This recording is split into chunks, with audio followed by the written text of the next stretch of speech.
The story begins with the protagonist waking up one day and regaining memories of her previous life. The eldest daughter of a count's family, Layla Vivienne, realized that she had been reincarnated into the world of an automata game she had played in her past life, Reflected Spirits. A classic story where a commoner heroine awakens rare magical powers, enrolls in a magic academy, and deepens her bond with 5 romanceable characters. And she was Layla Vivienne, the Villainess. She was the crown prince's fiancée and a rival to the heroine. She had silky silver hair like moonlight, thoughtful, with clear eyes like amethyst. She never bullied the heroine and wasn't very villainous at all. In fact, she was quite a popular character. Even she had to admit she was cute and didn't look like a villainess at all. The reason she thought that game was trash was because of how Layla was treated. Because of the heroine, Layla ends up breaking off her engagement with the crown prince. Then someone frames her for a crime just to get her out of the way. In the end, she went mad and was imprisoned for a crime she didn't commit. And then the crown prince and heroine, feeling guilty, say stuff like they would never forget Layla's sacrifice. They wrap it up like it was a touching ending and call it a happy ending. And if things go the same way, Layla will die again. While she was looking at her reflection, her brother Melvin came and asked what was wrong. She was staring at herself so intently. Seeing her in the mirror and the real Layla, he said it was twice the cuteness. Melvin, her dear brother, was exceptionally handsome and highly intelligent, but was an extreme siscon.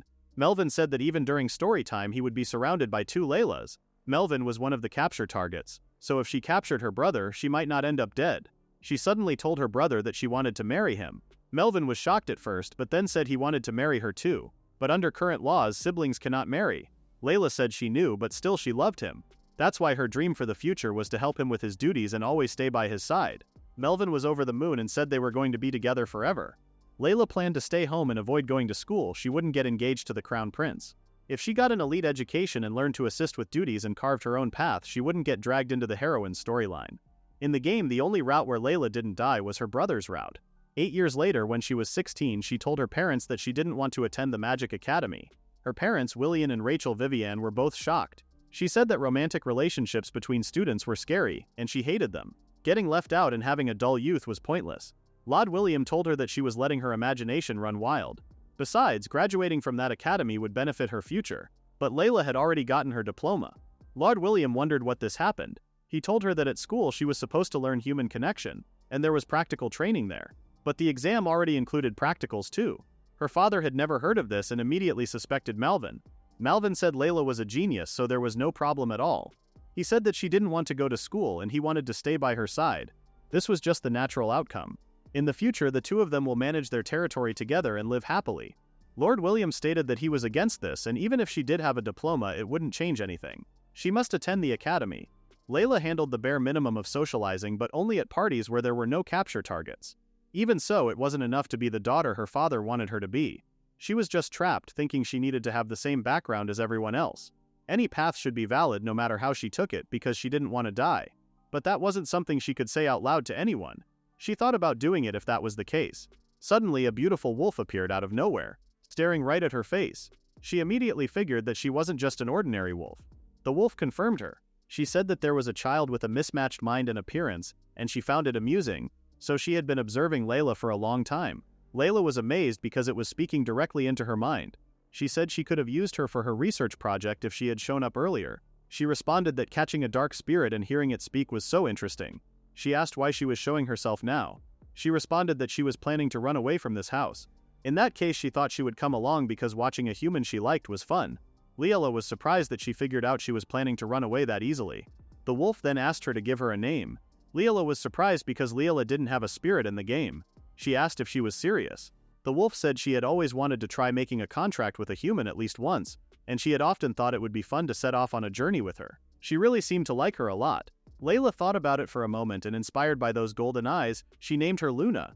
With that, she felt warmth in her body, and the contract was completed. After Luna disappeared, Melvin came and said he had persuaded their father. She asked if he agreed. Melvin said he wasn't completely in agreement, but he thought the situation was a bit better now. It was still what he wanted though.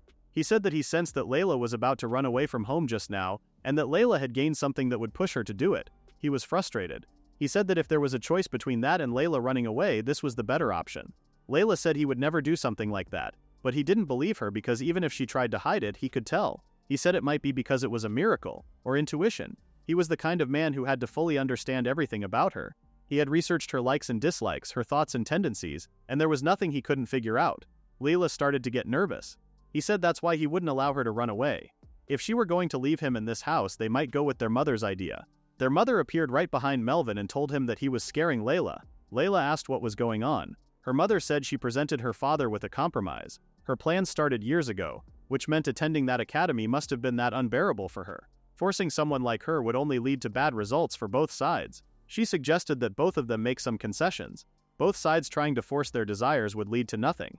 Layla didn't want to be a student, and her father wanted her to learn about social interaction. In that case, she had a proposal. So the plan Layla spent years working on had failed, and things didn't go along the route she had envisioned, but still, that didn't mean she was giving up. In the next scene, Layla was about to attend the academy. The day had finally come and she was walking to the academy. Luna appeared and asked if she wasn't going to the academy. There was a back entrance for staff and she was going to enter that way. Luna found her different, and she could sense that she was nervous. She said that she was a little, from being shut in to suddenly living in a dorm after all. Personally, Luna thought it was a good thing that she was apart from her pervert brother. Layla could agree with her on that topic. But she said she would be fine because she had Luna with her. While she was talking with her, her uncle Theodore came and was glad that she had made it without getting lost. It had been a while since Layla saw him, and she said she had missed him. Uncle Theodore was her father's much younger brother and a researcher in dark magic. He was so skilled at magic that rumors say the academy scouted him, and now he was working as a medical officer too. He used to play with her brother and her when they were kids. He was a gentle, soft-spoken man. Theodore asked if her eyesight had gotten worse because she was wearing glasses. Layla explained that this was just a fashion and it was trending now. He also noticed that she brought a rather large friend with her. She realized that her uncle could see Luna. He could see she was in a dark spirit. Luna was surprised that he could see through her identity. Theodore was more surprised because she could talk. Luna asked if he could hear the voice because she thought only contracted partners could talk to spirits. Luna explained that if the person had magic of the same attribute, it was an exception. Someone with magical talent could not only see spirits but also hear their voices.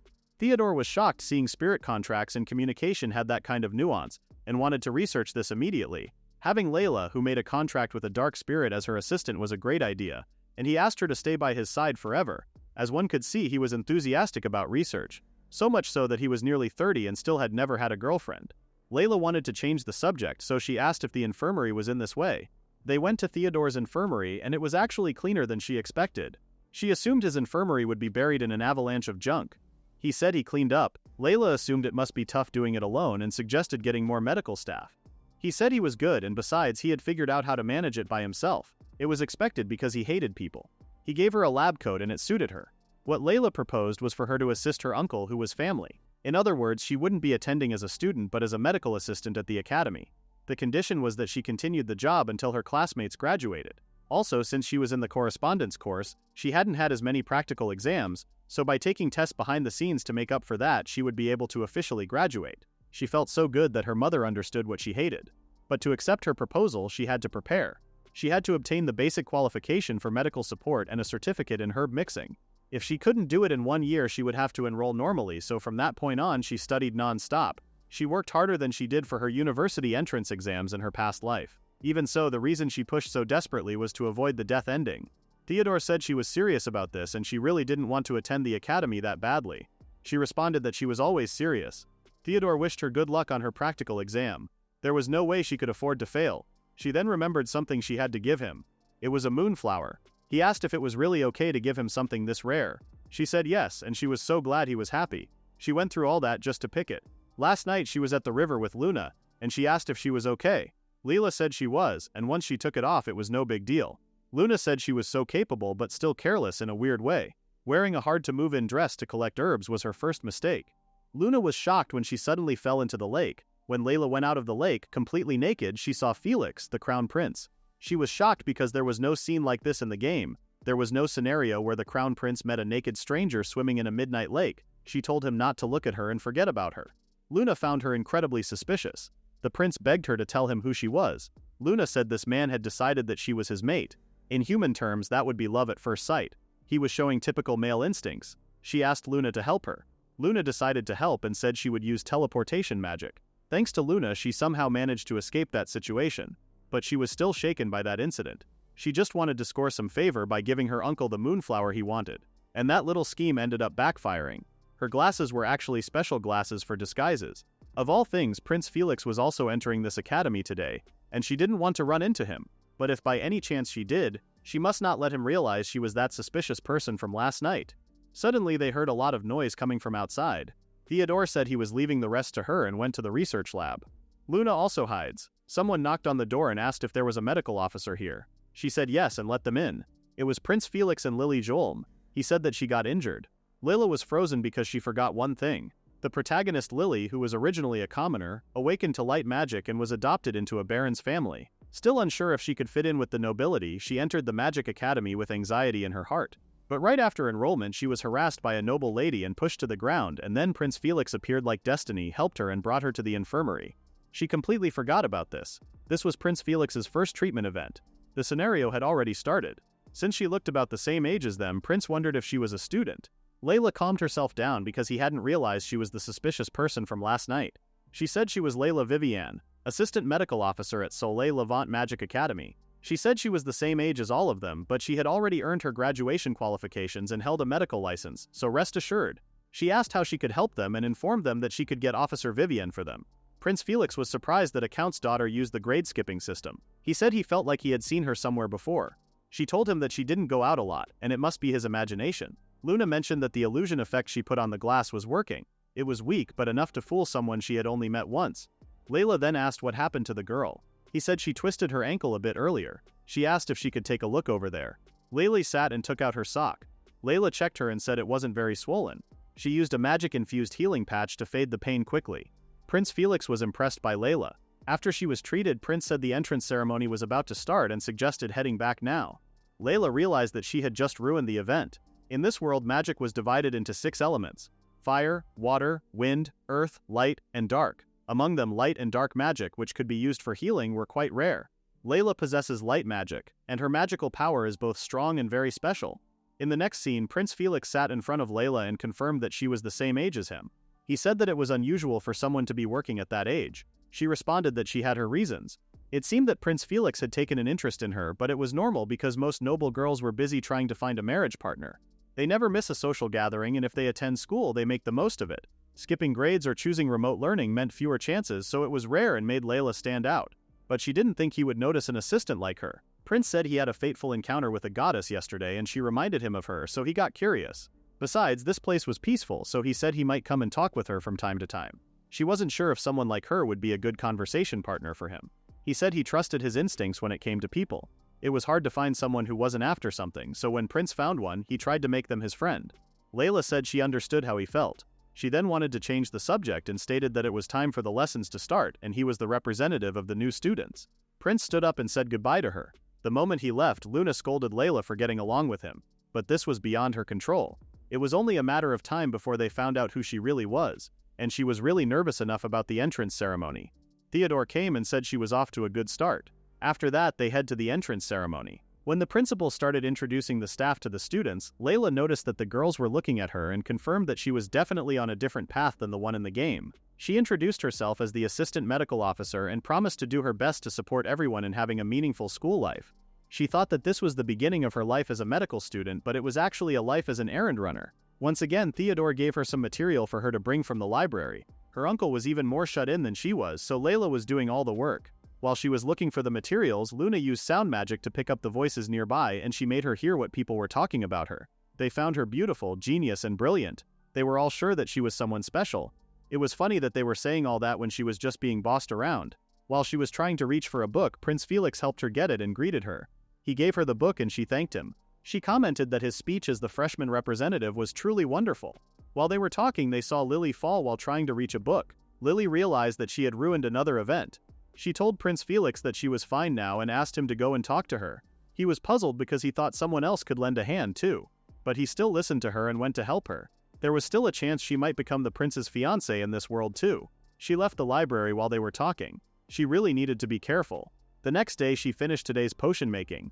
Next was preparing for the practical exam. She had to master the barrier spell first. Luna mentioned that if she tweaks barriers, they could work soundproofing or hiding someone. The idea was to form a barrier using air and then distort it. In that case, she could use artificial magic crystals. Someone barged into the room asking her to hide him. It was Prince Felix again. She asked what happened and the prince asked if she could help him hide properly. She didn't really understand why he wanted that, but still wanted to test it out. She told him to stand behind the sofa.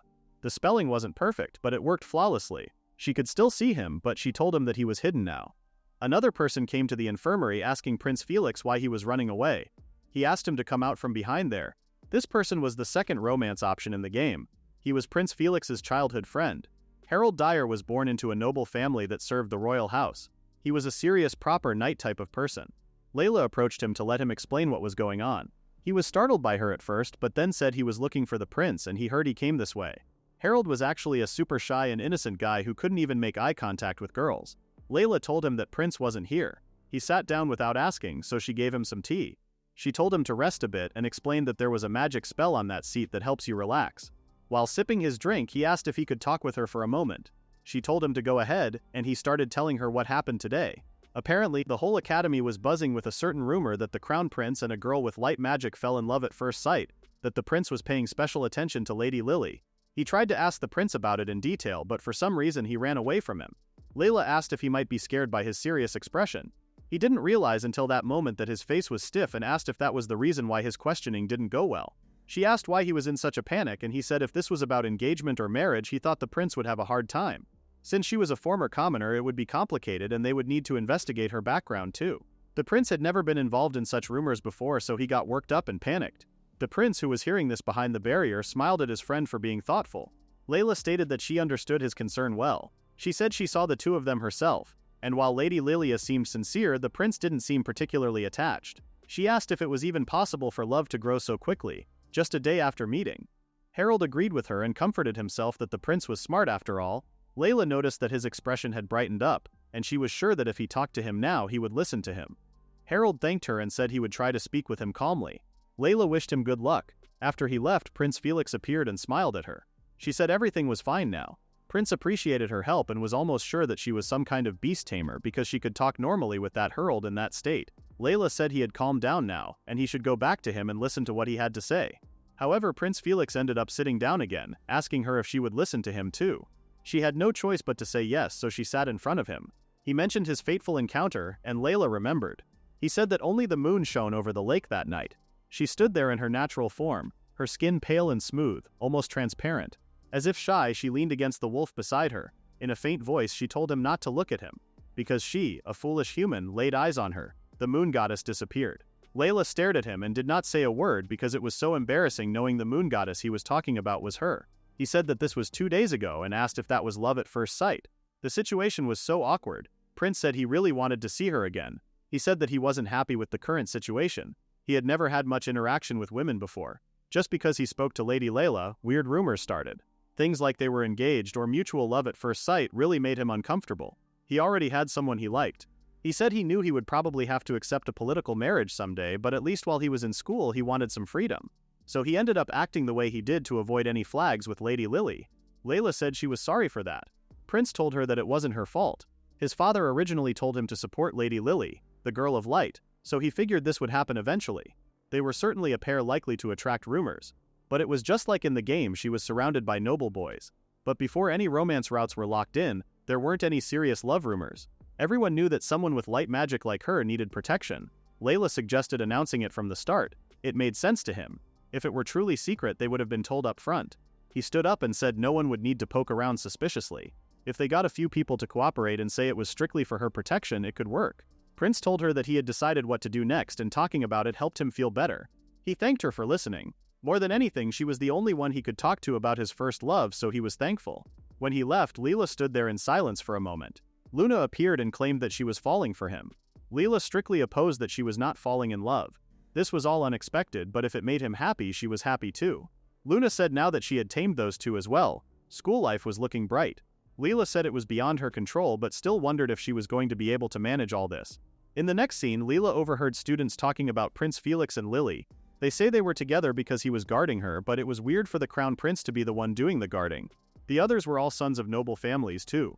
But she had gotten the light attribute after all. Some of them were opposed to this because he was just a commoner, and yet she acted all familiar with the prince. Layla felt uncomfortable with the way they were talking, so she turned and told the students that it was almost time for the class. They said they would come back and left for class. It had been a while since she became a medical assistant. The academy infirmary, of course. Its real purpose was for treatment, but it turned out to be a hangout for students in every world, and Prince Felix and Harold were no exception. The other day they brought in a huge supply of royal-approved tea. Them coming this often was a bit of a problem. She believed a school nurse should be someone students could rely on. While she was studying, she heard the door open, and Theodore asked if the students had gone home. He seemed quite tired, so Layla asked if he had been sleeping properly. He said it was the usual. Her uncle had always holed up in his lab and he had completely dumped the infirmary work onto her. The other day he let out a creepy laugh and creeped out both Layla and Luna. The academy didn't want to let go of him as a researcher either, so he didn't get any reprimands for this at all, because he had talent. Artificial magic stone crystals were crystals for each attribute, and they convert the user's magic power into another attribute. Originally, magic stone crystals were rare and this property was already present, but once Theodore created them artificially, they spread rapidly. It shook the entire magic world. She respected him, but he was way too negligent to be considered a proper superior. She would rather call herself an infirmary assistant than a medical officer's assistant. Theodore commented that she had been keeping everything well stocked. She said she even infused the compresses with magic. He was really glad he made her his assistant. There was no one else this reliable and convenient. He then said he knew a patisserie and he would bring something next time for Layla since she had been working so hard. Layla was pretty happy. Her daily life was peaceful for now. Her older brother was supposed to show up at the academy as a temporary teacher, but his sister's complex got out of hand, and Theodore put a stop to it, sending him straight back to their territory. As a result, he was no longer a romance target. Even from afar, he tries to make his presence known with gifts. The situation had changed a lot from the game, but it looked like the other romance targets were starting to gather too. The core scenario didn't seem to have changed. She wondered if in this world too, the prince and Lila would grow closer. Meanwhile, Prince Felix called Lady Lily and asked if she had gotten used to life at the academy. She said she wasn't sure because she couldn't tell what nobles were thinking. She then panicked and said Prince Felix was different. He could notice that she was feeling a bit stifled, so he said she could say the word if there was anything he could do. His father told him many times to support her. Lily said he was so kind and mentioned that she had been wanting to go into town for the first time in a while and asked if it was not okay. Prince said it was dangerous out there, so he didn't really recommend it. Lily mentioned that he said he would protect her and she believed him. Prince Felix smiled at her kindly, but inside he was so sick of being misunderstood. This wasn't just him being considerate. He thought he had made it clear it was the royal family's decision. In this country, the only one with an aptitude for light magic was Lily Julm. Even if something like artificial magic stone crystals had been intended, only those with natural talent could become high-level healing mages. There was even a faction that wanted to bring her into the royal bloodline, so his father asked him to do his best to keep her in a good mood. He dozed off a bit, so Lily asked what was wrong. He said he was a little tired from work. She felt sorry that he had to work and said she could listen to him even though she may not be able to do much. She hoped she could help take his mind off things, even a little. Prince Felix kept smiling, but he was wondering what he could possibly say to someone he had just met. But if he didn't pretend to open his heart, he couldn't win her over. He said her words were already enough. This topic made him remember Layla. Even though they had only just met her too, he was comfortable enough to tell her everything. She had this unique aura, like she had reached enlightenment. He really wanted to see her again. In the next scene, Prince and Harold went to the infirmary. Layla, puzzled, asked if something was wrong. Prince asked if she was using a breaker for coffee. She said she neutralized it with chemicals, so there was no issue. And even if something did happen, they had plenty of medicine here. Layla noticed that Prince Felix was tired, so she said she would brew some tea with fatigue-relieving effects. After she made it, she took a sip first, just in case, so there was nothing weird in it. Prince Felix said she didn't have to be that paranoid because he brought it in himself. He asked if she had heard that he had officially started spending more time with Lady Lily recently.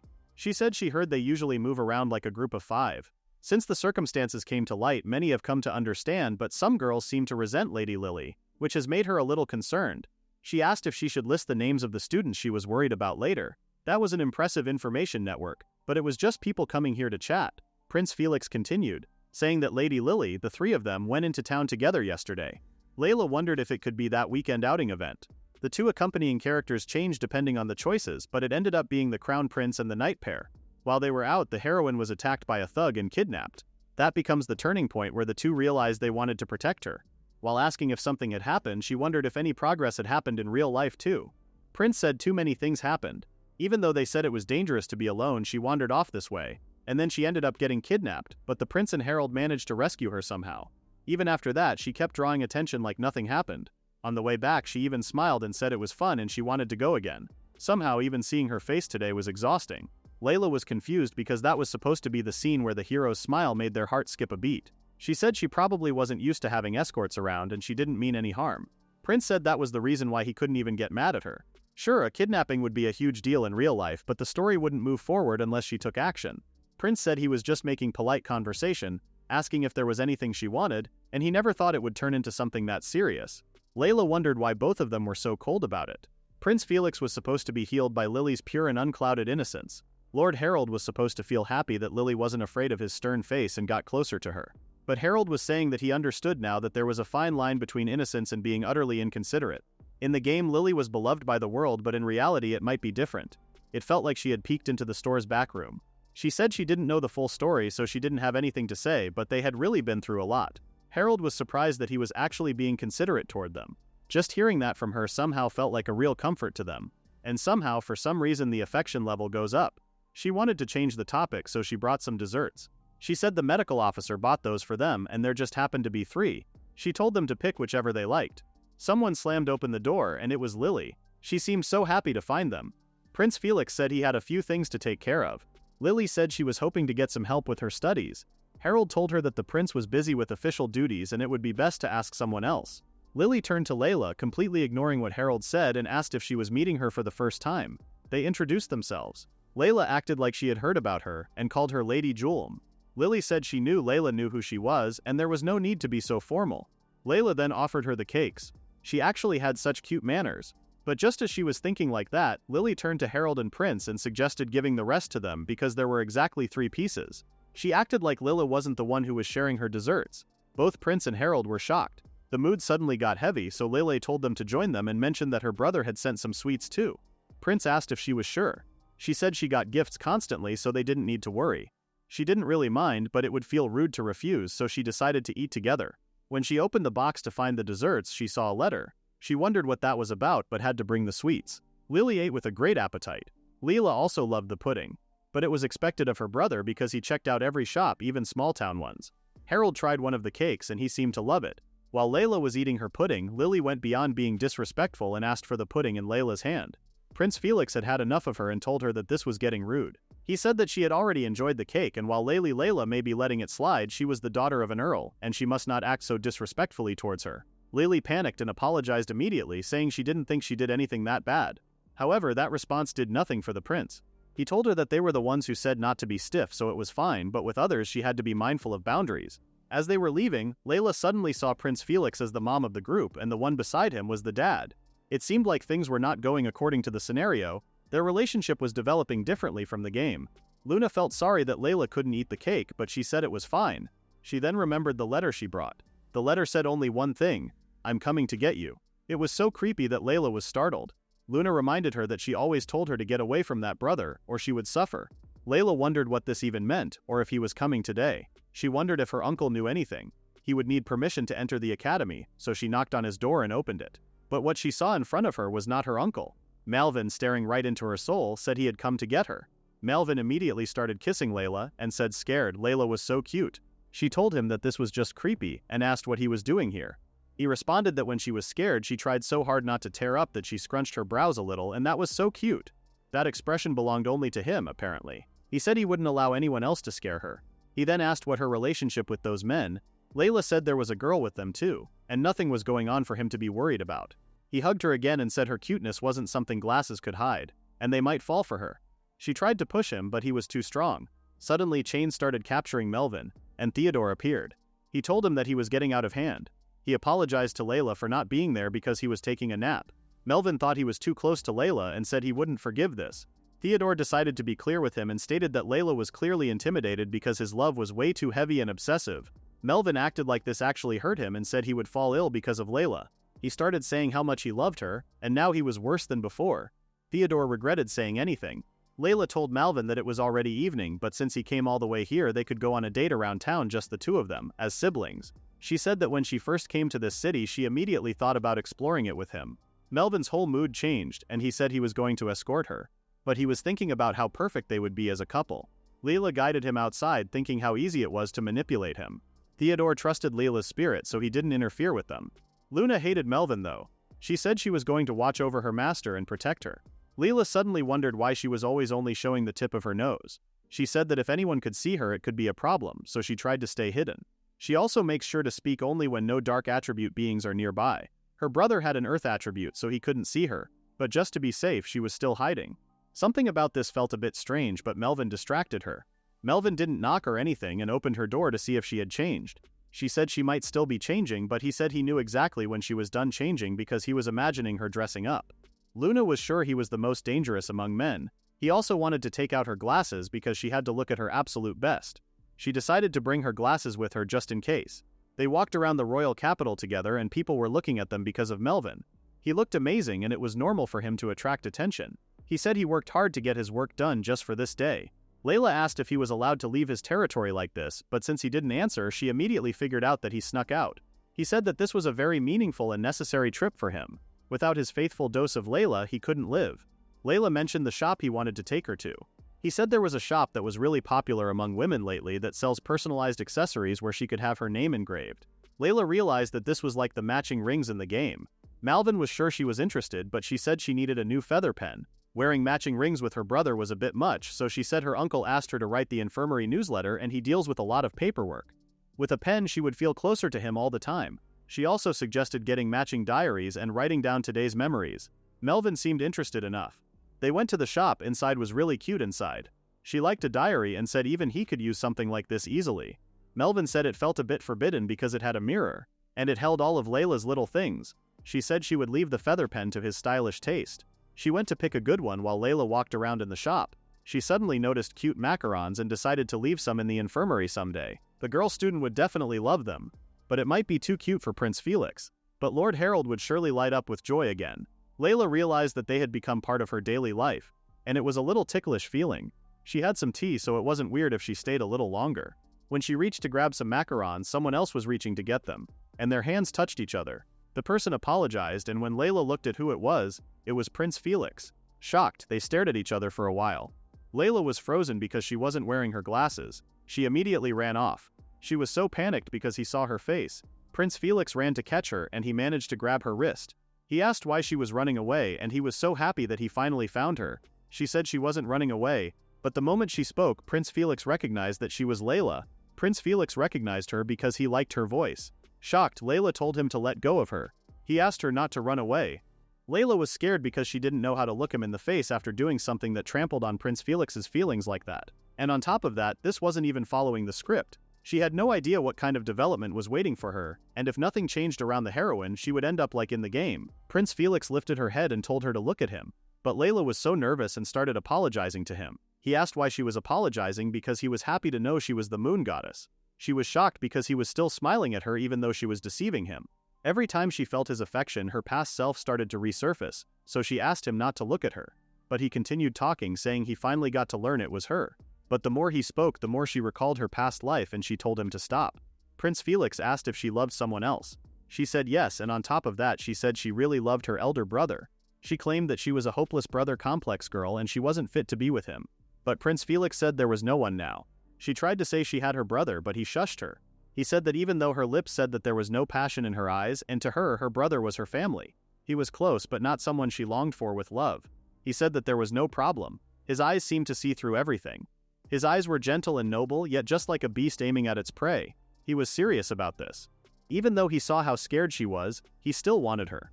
But remembering her past life, she started running away again, saying she could not do this.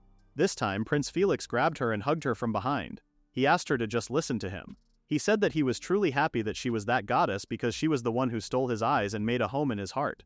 He said she might not understand what he was saying, and even if she didn't return his feelings right now, he was going to love her. Layla didn't want to die, that was part of it. But more than that, she had a past trauma. Prince Felix apologized for being selfish. Even though he knew she was afraid of him, he still wanted to tell her how he felt. Luna noticed that Layla's heart was fascinating. More mature than anyone, yet more immature than anyone. Prince told her that he didn't intend to force her, but he didn't want to give up.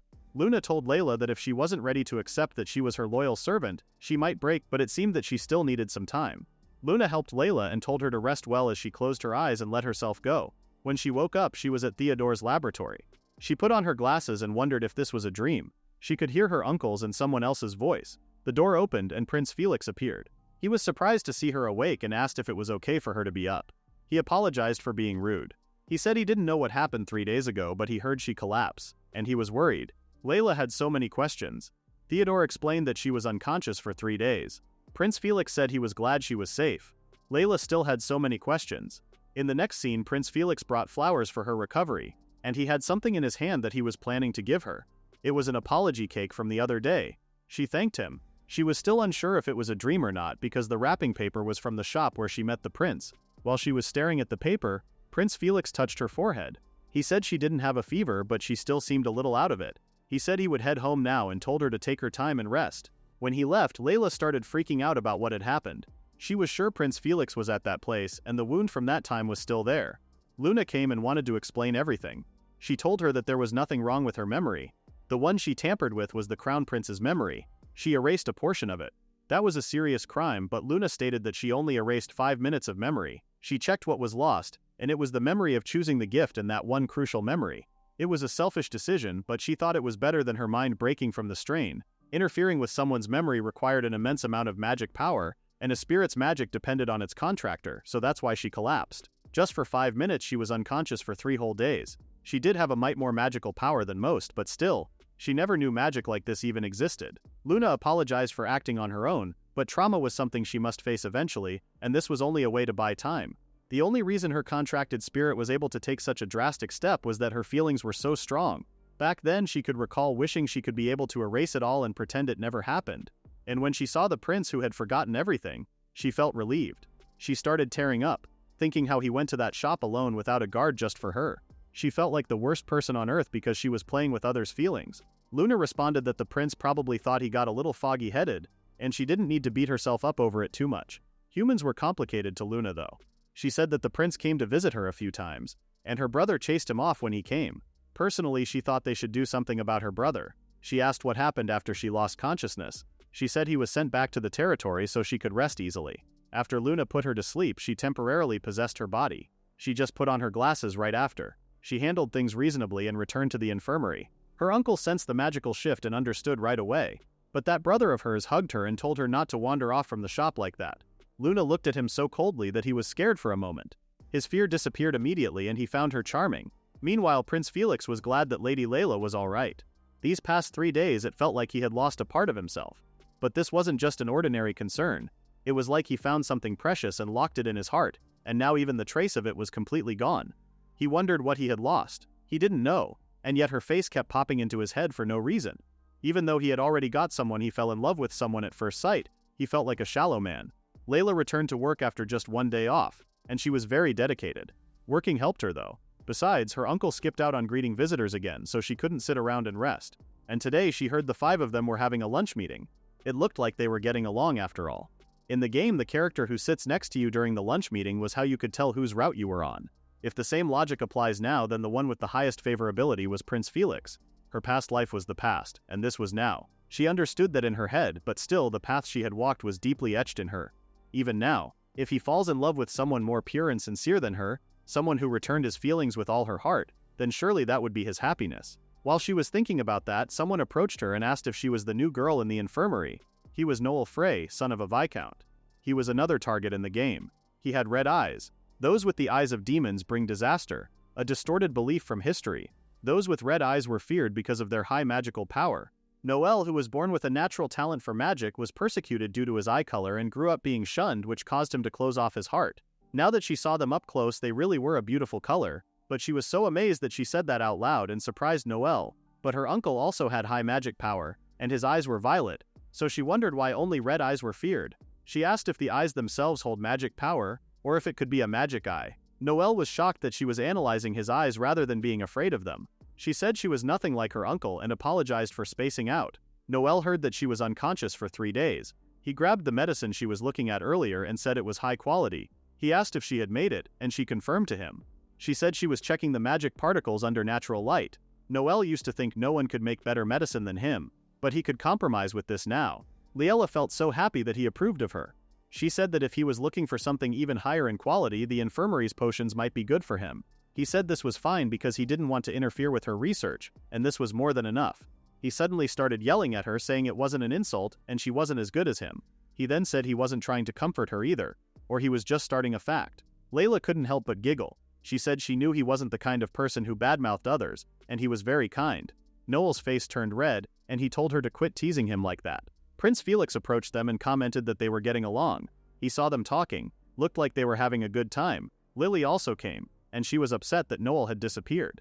She said they became companions through fate, and she wanted to spend more time together. Noel told her that he never agreed to anything like that. Lily stopped for a moment and said she understood him. When the time came, she knew he would protect them, and that's why she wanted to get to know him better. As expected of her, she was not giving up. In the game, it was this innocence that gradually healed Noel's heart. Noel told her that it was an order, and that was the only reason. He also told her not to bother him otherwise. Lily seemed hurt and told him not to say it like that. Prince Felix seemed sick of Noel. Lily started sobbing and said all she wanted was to have a normal conversation with Noel too. Layla told her that Noel just happened to like the medicine she made and it was just a business discussion. Layla thought she did something good for saying it like that, but now Lily was giving her advice about how friendship was not something she could buy. Prince Felix told her to choose her words more carefully. When they left there, Noelle started laughing because her face clearly said she didn't want to get dragged into this. She apologized for acting on her own. He said it was fine and he would buy it at her price. Like he said earlier, the quality was good enough and he didn't know anyone else who could make it like this.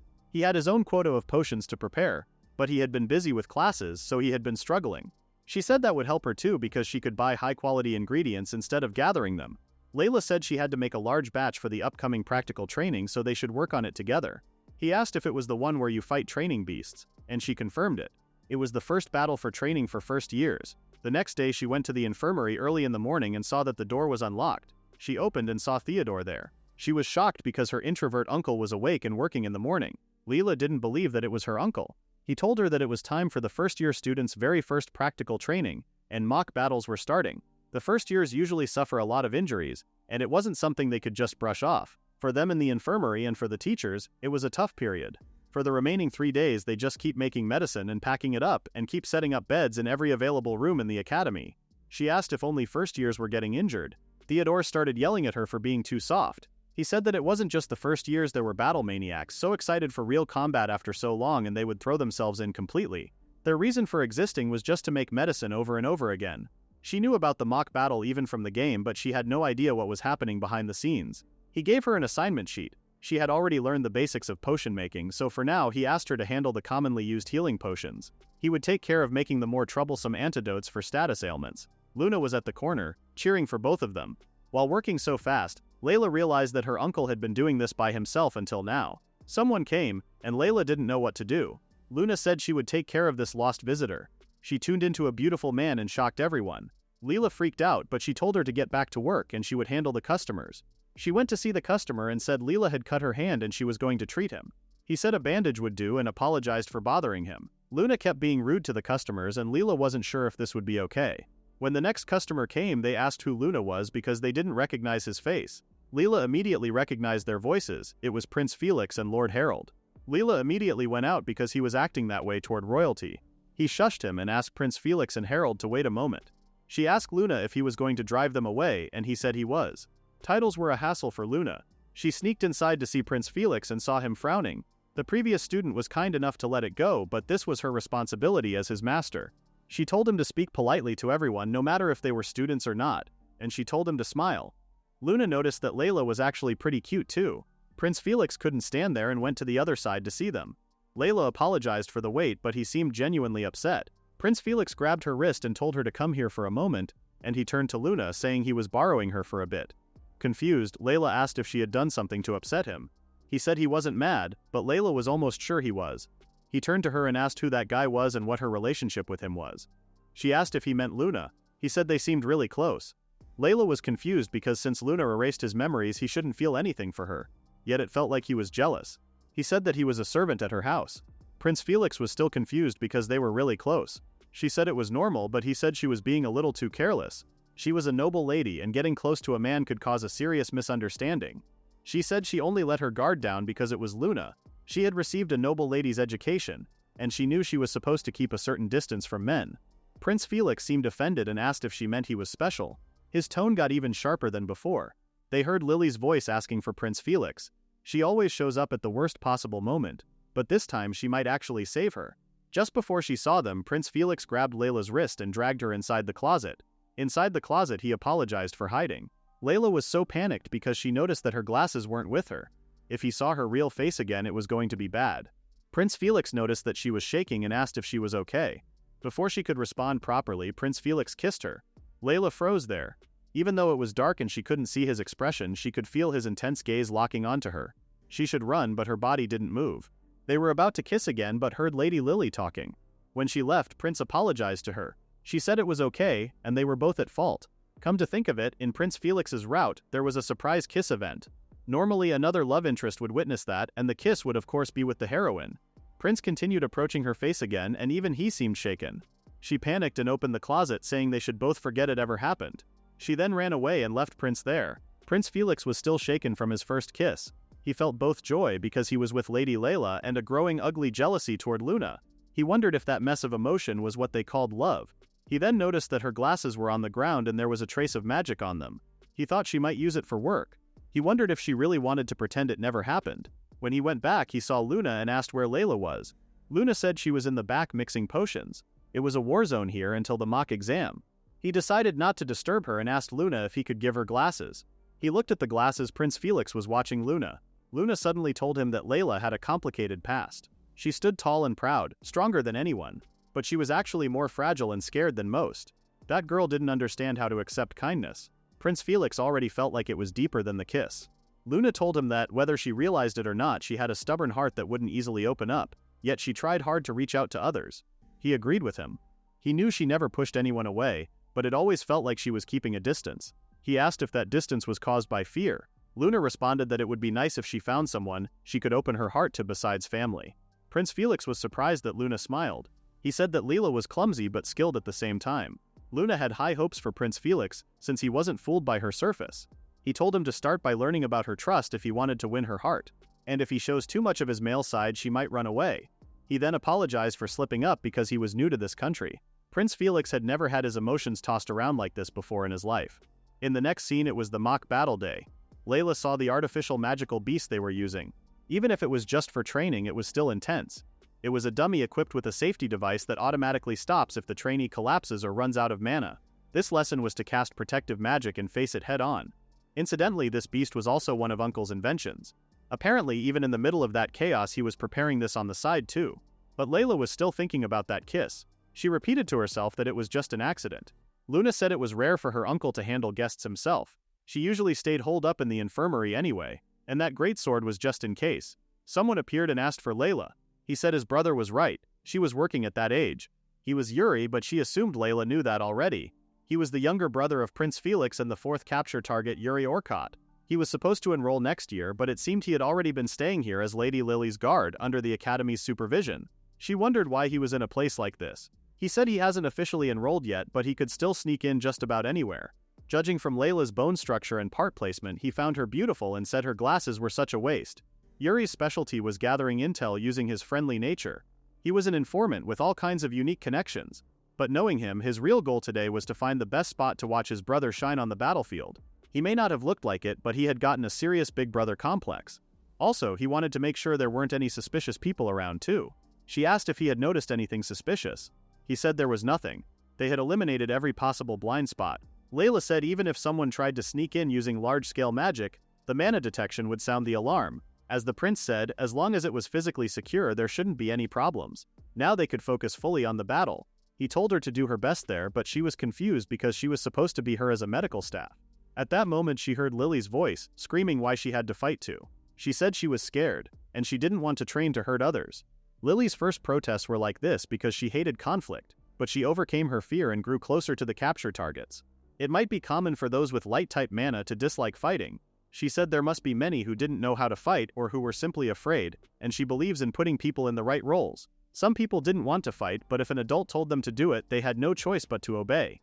It was true that some students must be feeling afraid, but some may have come here after making up their minds to face it. Layla thought that the message might convince them if it came from someone their own age, so she asked them to speak for a moment. Layla thought Layla wanted them to fight too, even those who couldn't fight. Layla explained that as long as she was involved in magic, she couldn't avoid combat because this battle training is a required class. What she said earlier about putting people on the right roles was true, but in real combat she must fight. Layla was still objecting to this idea, thinking it was wrong. She said that there are other ways besides fighting. Layla thought for a moment. She then explained to her that those who master magic became valuable assets and that increases the chances they would be targeted by those who wanted to use them, and she must understand this well as someone with rare light mana. It was not just about the monsters, they were learning how to stand against all kinds of threats.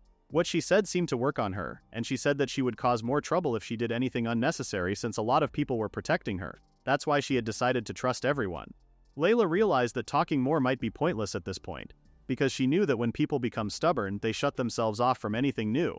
However, she still told her not to say things in front of the others because it disrupts the flow of the class. Layla didn't like conflict either, but if she died, none of it mattered anymore.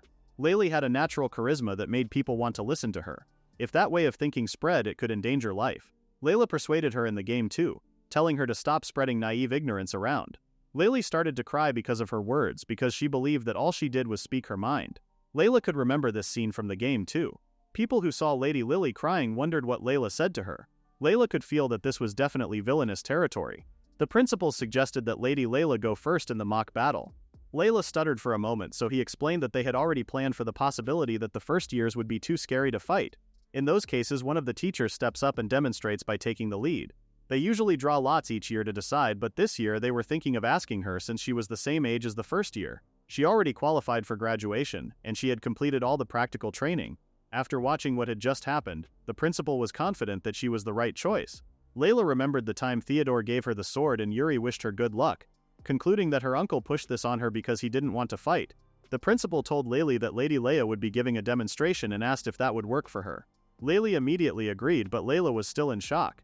Even in the correspondence program there were in-person sessions, so she had trained against artificial beasts before. However, she made a fool of herself every time, and she had never done it in front of such a big crowd. She told the principal that she would be a good reference for the students, but the principal responded that her method didn't matter as long as she defeated the monster because they aimed to break this awkward mood. Layla had no choice but to do it. With that, the mock battle started. Layla faced the artificial beast in front of Prince Felix and Lily. Harold was also there, and he commented that he never imagined Layla would be the one doing the demo. Yuri approached Harold and mentioned that this might be part of the plan. Layla named this operation Value Your Life. Her way of fighting was about survival. She prepared herself and her abilities so that she could move freely through the air. She originally learned this magic so she could get her materials anywhere she wanted, but she was using it to jump across a lake with ease, not to fight against a beast. She didn't use this ability because it drains mana fast, and she couldn't believe she was using it here in all places. With that, the principal started the fight. The moment the fight started, the chains of the monster broke and it looked a lot stronger than the one in Layla's practical exam. The monster rushed her for an attack and she dodged at the last second. At that moment she realized that none of the teachers had cast a protection spell on her. She was on her own. If it were a protection barrier, she would have to cast it herself, but the monster didn't wait for her to do that. The monster slammed its head on the floor so fast that she almost got hit. Layla promised to strangle her uncle when she got home. Lady Layla, who was called the Silver Goddess, was a noble lady who seemed to have nothing to do with combat but was now fighting magical beasts.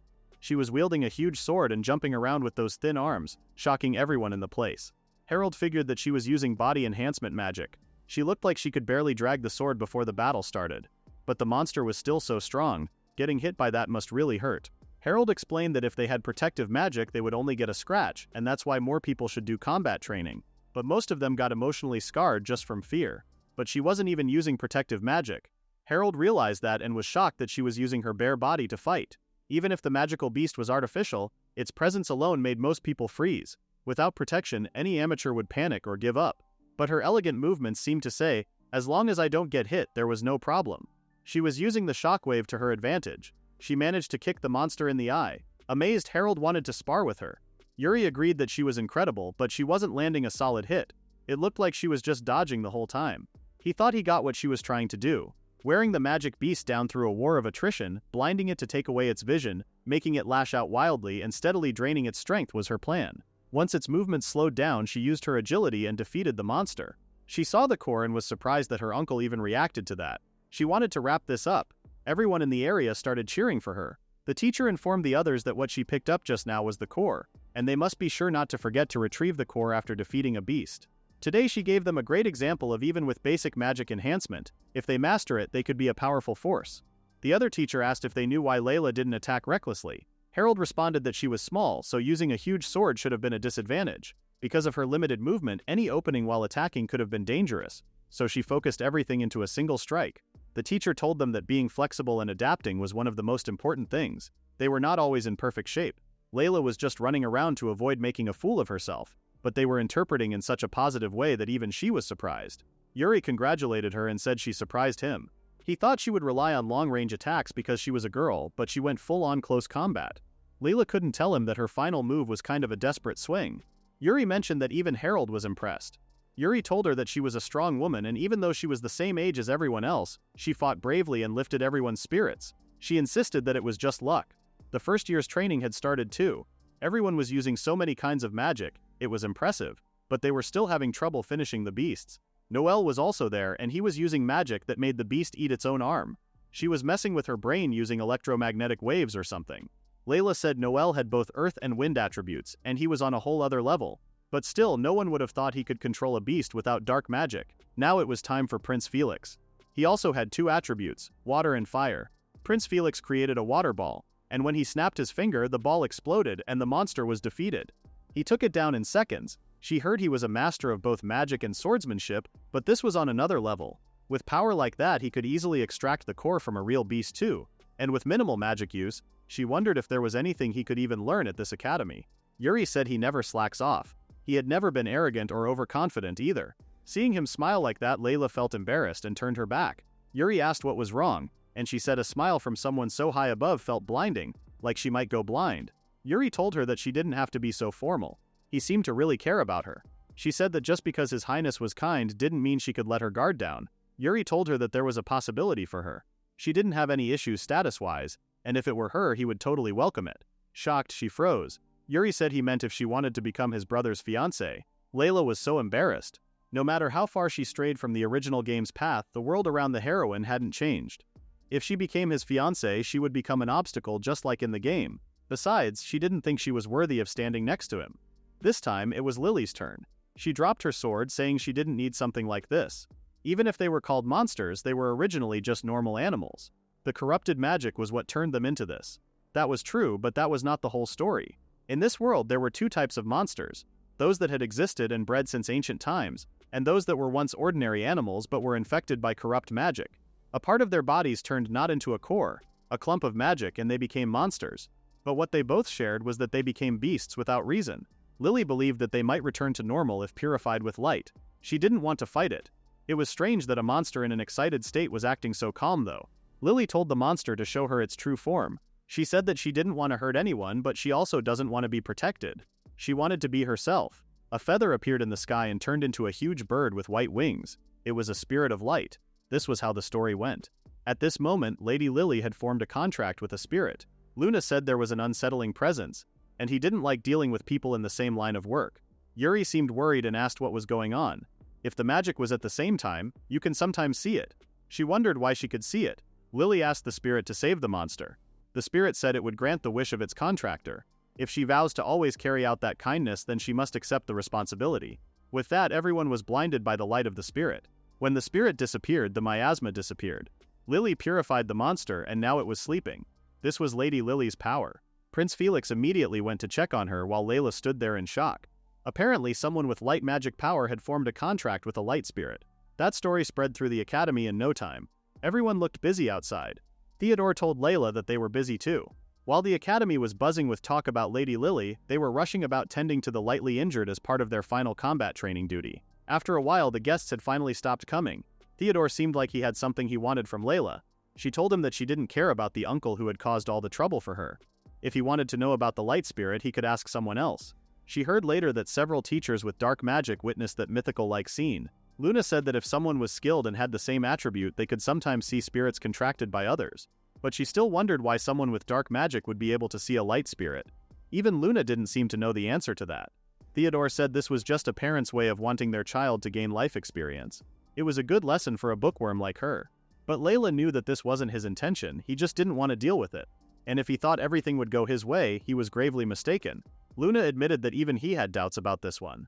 She decided to step outside for a bit and told Luna to give Theodore a bit of a scolding. Luna told Theodore that he wouldn't talk about the light spirit either, and that he could go ahead and stew in the frustration of not being able to know what he wanted to know. When Layla sat at the bench, she started thinking about how this was the first time she had used healing magic this much in a row. She regretted bringing a mana recovery potion. While she was thinking, Prince Felix came and asked if he could sit next to her. She panicked and told him to sit. Prince Felix then praised her work out there. Layla regretted leaving Luna behind. Prince said he was looking for her. She asked if he needed something from her. He said he just wanted to see her and asked if that was a bother. Layla said it wasn't at all. There was no way she could ever say that it was a bother. He probably knew that and said it anyway. She asked if it was alright for him to be here and not by Lady Lily's side. He seemed rather frustrated during the combat training. Prince responded that now that she had contracted with a spirit, she had become more important and she had a guard watching her in turns. A lot of people say she might feel anxious, so someone should stay by her side, but he felt like what he wanted didn't matter. Layla noticed that he was worn out. In the game, after forming a spirit contract, the love interest would surround the heroine and whisper sweet words, but in reality they were more businesslike. Prince said even Lady Lily grabbed his clothes and said don't leave her behind. That might be a bit heavy, but Prince said he didn't think he needed to be that overprotective of her. He wondered if she was thinking he was being too cold. She wasn't really in a position to give her opinion, but they weren't engaged or anything, so from an objective point of view she didn't think his judgment was wrong. He thanked her for her calm and honest opinion. People from the sidelines kept saying he wasn't being kind and he was annoyed by them. Layla told him that he had done nothing wrong. If something like that made him not kind, then the world must be full of villains. In that case he must be a terrible person too. Because she considered herself a coward and dishonest with the straightforward boy right in front of her. Just as she was thinking how she was the worst kind of woman, he told her that she was so kind and that he liked her self-deprecating side of her. He suddenly held her hand and said her hands were cold and his complexion didn't look good from treating people. He figured that she had used too much magic. Layla was anxious about his closeness and said she was thinking of drinking a recovery potion once she returned. He asked if she wanted him to share some of his magic with her. She was shocked. He said that it would be easier than forcing recovery with a potion. She understood that the prince could use the advanced technique of transferring his magic to someone else, but she thought it required deep physical contact, like kissing, to transfer it. He didn't wait for her answer and held her hand properly. Layla was shocked because it felt different from dark magic.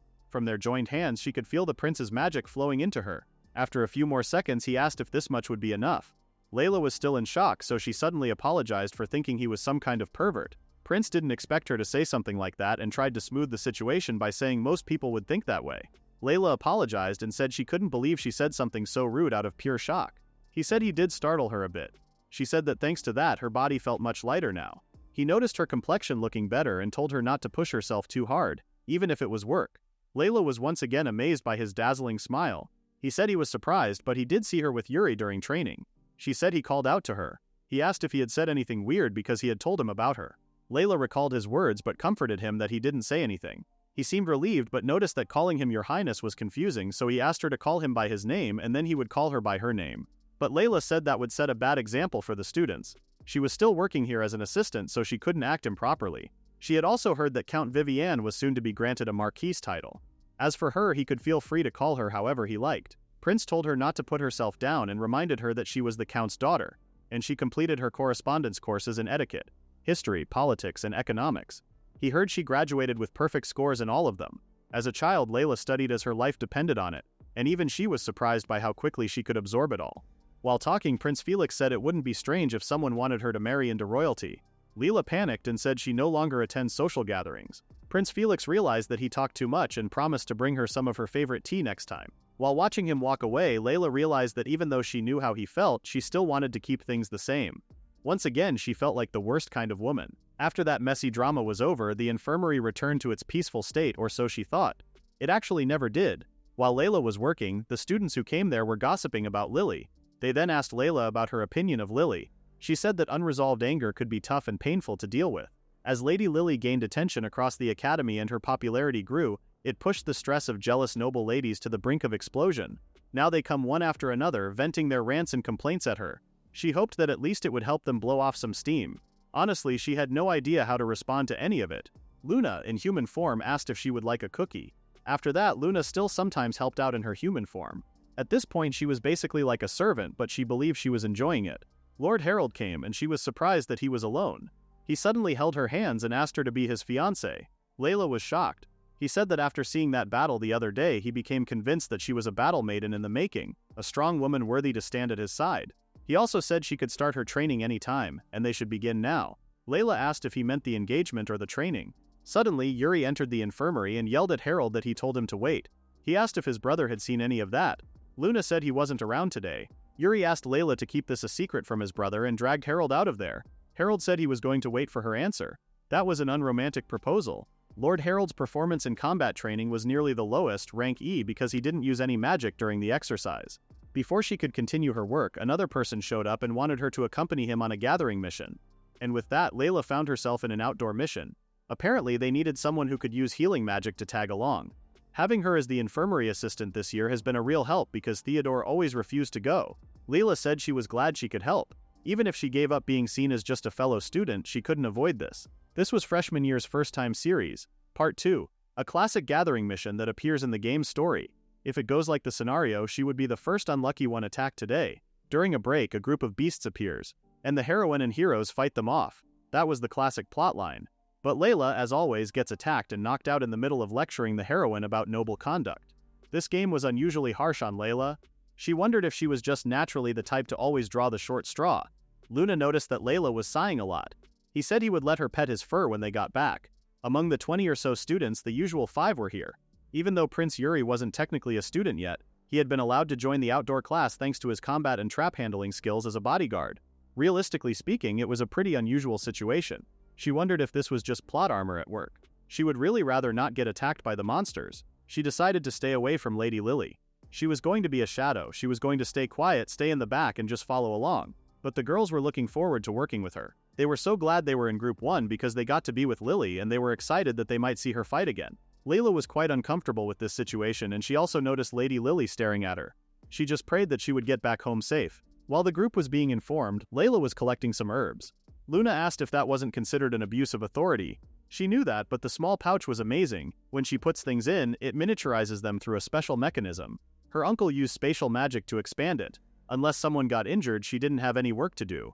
And the herbs they were running out of were right in front of her in abundance. If she collected them, they were free. There was no reason not to take them. When she saw a rare larva, she got so excited, and Lord Noel noticed that she was gathering bugs too. He said that if he was fine with bugs, she could help with the dissection, and she looked like she would be good at it. Lord Howard said if she had time for that, she would be sparring with him first. Lord Noel was confused because he seriously doubted that Lady Layla would be interested in something like that. This was totally that kind of scene where she goes and says not to fight over her, but she wasn't even a little bit excited. Layla told Lord Noel that with something this big they could make a dozen doses of medicine from just one. She asked him to take it if he would like one. But this was something she was collecting, so he wasn't sure. She said she would be glad if he could show her the results after he finished. Prince Felix saw them and asked what she was talking about with Noel. She looked unusually happy, and he noticed that Layla said he helped her catch a rare larva, and then he invited her to dissect some bugs.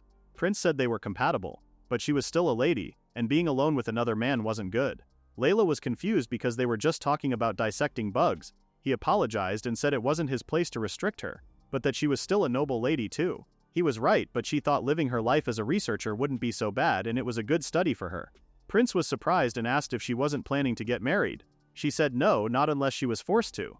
She had a proper education as a noble lady, so she was prepared for a political marriage if needed, but she was sure her brother would never allow it. Prince Felix seemed quite sad about her opinion on marriage. At that moment, Layla wondered how much of Luna's memory-erasing magic actually worked. He should recognize her and the moon goddess as two separate people, but deep in his subconscious, fragments of memory may still remain, confusing him. Sometimes she got that feeling. Lady Lil suddenly called out for Prince Felix. Prince asked what was wrong. Lily suddenly noticed Layla, and then she hid behind Prince Felix. Layla was shocked that she was scared of her. She wondered if it was because she spoke so bluntly at that time. This situation felt just like the situation of Layla from the game, but she didn't think she said anything wrong. Layla decided to fix this and apologize for being terribly rude before. Layla said she didn't need to apologize because anyone could end up speaking harshly without meaning to. She thanked her. Layla wanted to continue collecting herbs now, but when she turned her back to them, Prince Felix stopped her because the reaction wasn't normal around here. They said that there was a pack of demon wolves nearby. They had sensed their presence and they would now begin securing an evacuation route and guiding everyone to safety. Layla realized that the fate of being attacked couldn't be avoided after all. Prince Felix was nervous and questioned if it was a whole pack because of their presence. Suddenly, Lady Lily hugged him. Prince Felix told her to calm down and stand on her own. If she clung to him, she couldn't move at all. Layla told Lily that it was all right and that she was there too. Yuri told Felix that the evacuation preparations were completed. Prince had cast concealment magic on the demon wolves from a distance, and that would buy them some time. Luna said thanks to the Crown Prince's magic, it looked like the wolves' sense of smell had been dulled for now. One of them seemed to have had a fatal wound and lost his mind. They were better off not getting involved. Luna was right, trying to deal with them while evacuating this many people would be reckless. Prince Felix told Lily to keep her eyes forward and that they were going to run for now. Lila told the prince that one of the beasts appeared to be fatally wounded, which puts the nearby town in danger. A dying beast may descend on human settlements in a desperate attempt to recover even a little strength. In other words, predation. Lily's whole attitude changed, and she said they had to beat the beast. They told her that it was too dangerous, and that they were getting out of there. In the original game scenario, Lily summoned the spirit of light and resolved it somehow. Lily didn't understand why they should run when there was something they could do. They couldn't just ignore it when people might get attacked. Felix reminded her that she just formed a contract with the spirit and she didn't have enough control yet. Rather than relying on something uncertain, they should regroup. He had sent a report via communication magic to the nearby night garrison, and they should be heading here to assist them and protect the town shortly. Lily refused to listen to him and said she could hold it back like last time, but Prince Felix had enough of her and told her that this was an order. Lily had no choice but to follow his orders. They continued their way back to the school, but Luna felt something was wrong. There was a sudden spike in reactions. Prince Felix said it was like there was some kind of magic circle summoning those beasts. Yuri said this was weird. Some of them were circling around and closing the distance, and their numbers just kept growing. Layla was worried that they might try to trap them. They decided that it was too dangerous to keep moving forward like this, and they should switch to holding their ground until reinforcements arrive. They apologized to Layla for that, but they had to ask for her help. She said she could support them. When she was far enough from them, she asked Luna to be her legs. She got on Luna, and they started going to see what was going on. Luna said if they use normal magic, it might just rile them up. If she was going to draw them in, she should use the least stimulating method she could. She thought about sound magic. There was a song, an alluring one. She liked music, so she found it fascinating and memorized it all back then. It was an ancient non-elemental magic. All it required was a small amount of mana. As long as the sound and rhythm were right, anyone could activate it without training. Luna said that it was a very human kind of magic, and it was a good choice. Luna told her to sing to her heart's content and promised to crush them all, no matter how many came. She stopped when they noticed them. Layla had a dependable spirit by her side. She couldn't keep being afraid. Even if it was just halfway. She was dedicated to luring the demon wolves in. She started singing the song and she was worried that her voice was going to crack. Luna told her to close her eyes and leave it to her. They were coming. As they all jumped on Luna, Luna started defeating them one by one. Layla was amazed because the impact didn't reach her at all. One of the wolves saw Layla and tried to reach her, but Luna created a magic circle and defeated all of them. She then told Layla that she had to practice magic from time to time or it would get rusty. Layla didn't know Luna was strong enough to take down those meanie beasts at once. She realized how rude she was. Suddenly, she saw the signal. The last wolf came and it was the wounded one. Luna told the wolf to consider himself lucky to have made it this far and killed it. It looked like they destroyed the summoning circle too. The group leader asked if she would do it even if it was dangerous before Layla went on the mission, and she recalled how worried he was. She wrote something on a piece of paper and sent it to them. She explained to Luna that she had written down their situation here. Luna said there was still a trace of the pack nearby. It might be that the rest headed towards the students, but if the Crown Prince and the others were there, it would be fine. If Luna was confident, then she was reassured. She decided to regroup with them, but when they returned, they didn't see any of them. She asked Luna if she knew where they were, but she had no idea either. That was her job, actually. Layla was used to camping out when gathering herbs.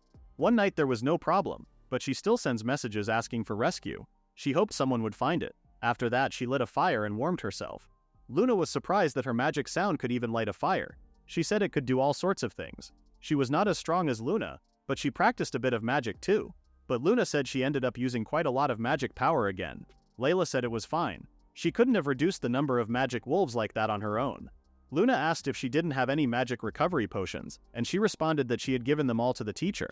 Luna couldn't pull off tricks like the Crown Prince Felix could, but if she drank his blood, she said it might help restore her magic. Layla was sure she would be fine after a bit of sleep. With Luna here, camping out was no problem. Luna noticed that Layla really liked her fur and asked if she could pluck some and gift it to her next time. Layla giggled and thanked her. Suddenly, Layla wanted to vent a little. It wasn't for any particular reason, but she felt like she was being crushed by loneliness. Without her family, she felt like there was no one by her side. She was all alone. People were nice to her in the infirmary, but to them, she was just a passerby who happened to be there. She was the one who chose to live and avoid others. Usually she was fine with that, but at times like this, she suddenly felt lonely. It was like the kind of loneliness you feel when everyone pairs up in class, and you're the only one left out. She said she was a troublesome person. Luna asked if the darkness got to her. Even though she wielded dark magic, she was still afraid of the dark. She remembered thinking that during the Moonflower incident too. She thought that since Luna was with her, she wouldn't be scared. Even now, while she was venting, she wasn't afraid. What truly scared her was the darkness of loneliness. Luna once again said that she had a strange soul. She often told her that. She suddenly transformed into her man form and told her to think of her as his older brother for now and cling to her if she wanted. She didn't know if it would comfort her though, but she commented that she would rather not be thought of as that brother of hers. She really hated her brother. Back when she was inside her body, she was impressed that she could even deal with that brother of hers. She truly respected Layla. Layla said that he may not look at it, but he was actually amazing. He was good at managing the estate, capable as an heir, and handled everything well. He was kind and fun to be around too. Back when she lived at home, her brother always came gathering herbs with her. The tent was so fancy it felt like they were enjoying a luxury camping trip, and he was pretty popular due to his handsome face, though she did worry a little about whether he would ever get married. Layla suddenly wondered what would happen to the Loeb interests if they didn't end up with Lady Lily. Lord Harold was such a musclehead that he would probably just live for his work. Lord Noel was a weirdo with a researcher's mindset and he hated people. Lord Yui had sworn loyalty to Lord Felix, and Lord Felix was the most level-headed of them all. So even without love, he would probably still treat his fiancée well. Though in the game he didn't, and Layla died. Luna said that if she accepted the Crown Prince's proposal and became his fiancée, she might find a fair bit of happiness. But that was the route where she died. Getting involved with them in a way that was close to the game scenario still scared him. She was just not ready for romance and all that. But if necessary, she was prepared for a political marriage. Luna found her quite mature. Rather than love and romance, Leela thought a contractual relationship between families might be better. It feels more secure. And if something went wrong, she was sure her brother or her father would handle it well. Luna didn't expect her to be open to marriage. To Luna, Layla had an extreme distrust of people. Because she couldn't trust anyone, she didn't even care who her partner ended up being. She was hitting a sore spot today. Luna found it interesting that she hated people this much, yet she still had feelings like loneliness. She was afraid of being the only one left behind. Layla said it was contradictory, but Luna liked that twisted part of her. She could go anywhere. Even if she didn't get married, she could make a living with a medical license. People tend to find her scary, but since dark attribute magic was the only type besides light that could use healing magic, many healthcare workers in this world had dark magic. So the fact that Layla had dark magic was actually lucky for her. As long as she survived in some way, she considered that a win. As long as she had Luna, that was enough. Luna apologized and reminded her that she couldn't be a replacement for a human. Leela knew that she didn't expect that from her, so there was no need to worry. Spirits never lie to their contractors, and that means a lot to her. The darkness of loneliness was something created by her own distrust of people. Luna asked if she was really that alone. While they were sitting like that, Prince Felix came and saw them together. Luna was shocked, but Prince seemed angry and told Luna to step away from her. Luna realized that this was really a love triangle. Prince Felix grabbed her wrist and dragged her himself. He asked if that hurt and she said she was fine. Luna commented that it was rare to see him that angry. Prince Felix responded that pulling an unmarried woman close like that and holding her shoulders was inappropriate. Luna didn't think there was any need to be so defensive. Nothing was going on between them that should worry him. This actually worked pretty well because Luna wanted to go check out the abnormalities in this area. Luna trusted Layla that she would handle this well and left. Layla told Felix that Luna was like a family to her, a loyal servant, and as he could see, she was perfectly fine. Prince Felix seemed relieved. She said she assumed the others made it down to the town safely. Prince said they were able to meet up with them without any problems. She apologized for getting lost in an unfamiliar place, and before he knew it, it was already dark. He asked why she was apologizing. She responded that it was because she caused him trouble. Prince Felix seemed shocked and told her that she didn't cause him any trouble at all, and he couldn't stop himself from hugging Layla. He said he was just really worried about her. Layla was shocked, so she couldn't really react. He apologized for doing something like that after blaming Luna, but he didn't regret it. He really doubling down on this. Prince noticed that her hands were colder than before. He shared more magic with her to heal her. Her hands started to get warmer. Prince Felix heard that while the teacher was destroying the summoning circle, Layla acted as a decoy. He thanked her for saving them, but Layla said she couldn't lure all of them away. She wondered what happened to the remaining magic beasts. They attacked them too after that. The teacher and Noelle reinforced the barrier and held off the beasts' attacks. Then Harold, Yuri, and he used offensive magic to fight them off. That was the plan. But the magic wolves attacked mercilessly. Then Lady Lily summoned the Spirit of Light and stopped them. Prince Felix said the purified animals returned to the forest. What left an impression was the wolves turning back, as if to thank Lady Lily. It was just like in the scenario.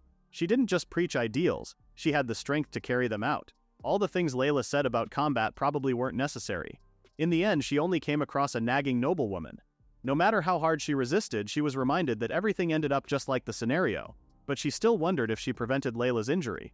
In the end, she didn't end up unconscious or carried away, and right now she wasn't alone.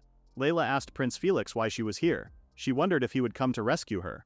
After she kept rejecting this man over and over, here she was hoping that he would come to rescue her. She felt so dishonest, self-centered, filthy, tainted, and disgusting. Prince Felix responded that he came back because he forgot something. Layla asked if he found it. He turned to her, smiled like she was the one he had forgotten, and said he found it. Layla noticed his simple word game and was touched. Her eyes were torn up, so Felix handed her a napkin. She realized that he was the one she loved. Prince Felix said they would head to the knight's outpost, where the others were, once it was lit out. It wasn't strange that he, who came back for something he forgot, happened to run into her, who got lost. They headed to the same place anyway. When Layla opened the napkin he gave her, she realized that it was her letter. Luna suddenly appeared and noticed that there were traces of a magical reverse tracking spell on it. So the Crown Prince could use that kind of magic too. Luna was about to say out loud that he was searching for her, but Prince covered Layla's ears and told Luna not to say anything more. While he was telling Luna something, Layla could only focus on how much her chest was hurting. In the next scene they finally returned to the others and Lily seemed relieved that Prince Felix was safe. They were all shocked to see Layla and Prince Felix together. Harold told Prince Felix that he shouldn't sneak off on his own. Felix said he remembered something he had forgotten, and he summoned him the moment he got lost. He recognized his master's magic power. This much was nothing for him. He said he just happened to run into Lady Layla after passing through the forest. The other students said he was the one who was sometimes in the infirmary, so they assumed he was Layla's attendant. Lily said she thought for sure they were together. Prince Felix responded that he wished he had been the one to save her, but real life didn't play out as romantically as a story. He was so calm and composed, unlike Layla, who was sweating from nervousness. Lily then told Layla that she didn't even need to fight. Layla said she helped in other ways. Lily thanked her for recognizing that. She said she thought she might hate her. Layla said she was just worried and ended up saying too much back then. They were amazed by how kind Layla was. The teacher said he would like to ask a few questions and asked them to come to the back room. While walking to the room, Prince Felix whispered to Layla that they managed to cover it up. Layla was questioning how she even managed to interact with him until now. Her face was a little red. She said it might be from being out in the cold. He told her to make sure she rests today instead of working. She realized that she was a working woman. She was entrusted with this job, and yet here she was, getting distracted by romance. It was like she came here for matchmaking. But looking at Prince Felix, she was even redder now. She panicked. She didn't come to this academy just for work. There was a practical exam coming up soon for official graduation qualifications too. She reminded herself that she didn't have time for romance. In the next scene they were in the practical exam and Lady Vivienne didn't seem too skilled in controlling fire magic. Layla was ashamed. The teacher said she didn't just burn the target, she obliterated it, which was a major fail. The other tests were going so well, she said that they weren't using fire magic that often. It might not cause problems in daily life or work, but the teacher asked what she would do if she encountered a beast weak to fire. She said she would burn it to a crisp. The teacher admitted that she was more of a musclehead than she expected. Fire magic wasn't just about burning things. She created a fire and told her to try touching it. Layla was shocked because even though it was hot, she could still touch the fire. She explained that this was fire magic that didn't burn. It could cause mild burns without setting someone ablaze or only affect specific targets. It would be useful if someone were taken hostage. By learning these techniques, she would become a better magic user, and that's why she was asking Layla to do her best before the retest. Layla once again realized how much time she didn't have for romance. The teacher asked if she was going to attend the welcome party as a student or a teacher. The academy's welcome party was also in the scenario. There were dance scenes with each romance target, a classic dreamy otome game setup. Naturally, Layla appeared in it too. She said she would attend as a medical assistant. The teacher found her diligent. Having a medical officer on site was a big help.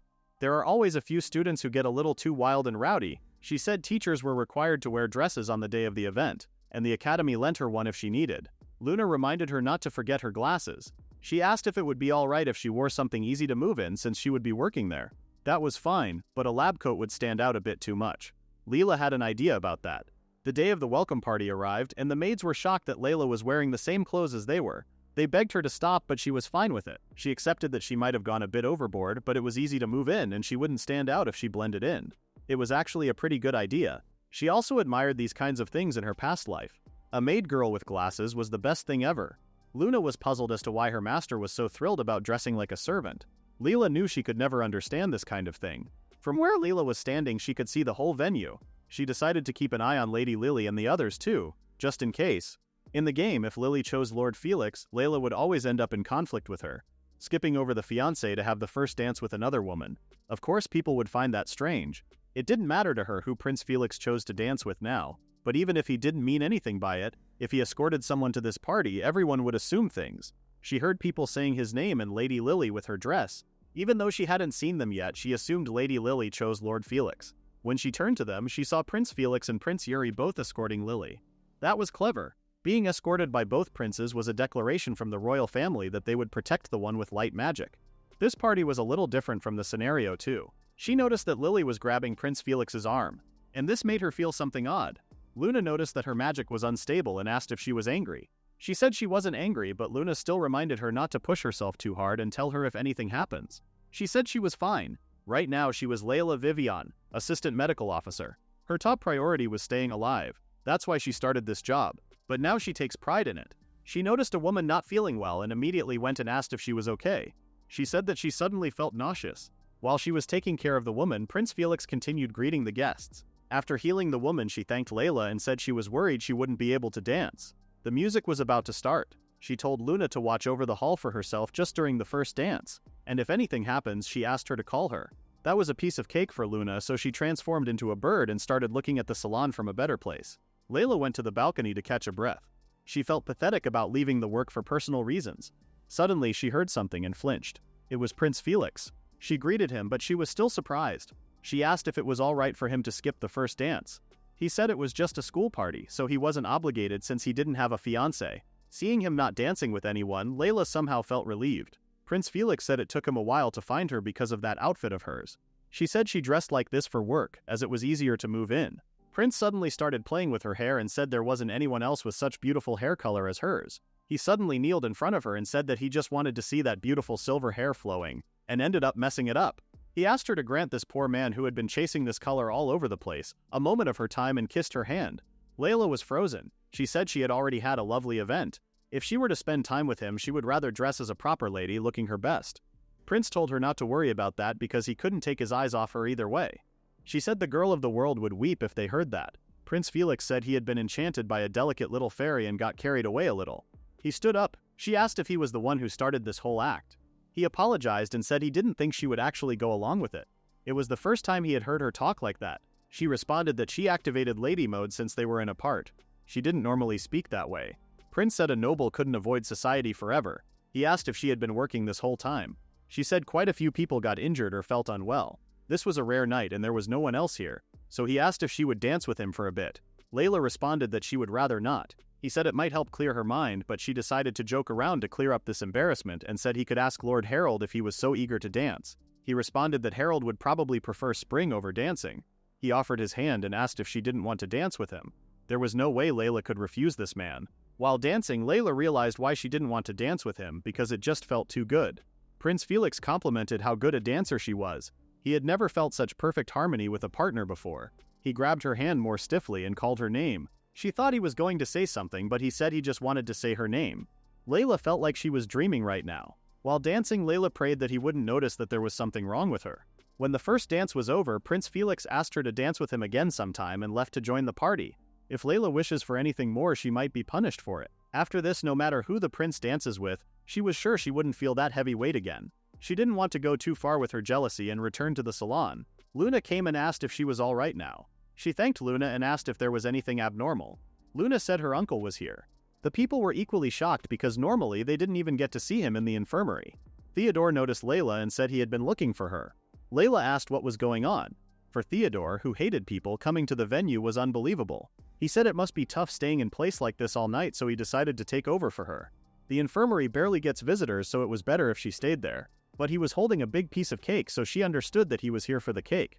She said she wished he had told her that beforehand. But what's done was done, so she decided to wait in the infirmary. Before leaving, she looked around and saw everyone gathered. Lord Noel noticed her looking at them and started walking towards her. He closed the door in an instant. She asked if he was heading back as well. He said he had hit his limit. He got permission from Prince Felix to slip out. A place like that was way too suffocating for him. Coming up with excuses to refuse dances, dodging politely, it was way too much hassle, and he was bad at that sort of thing.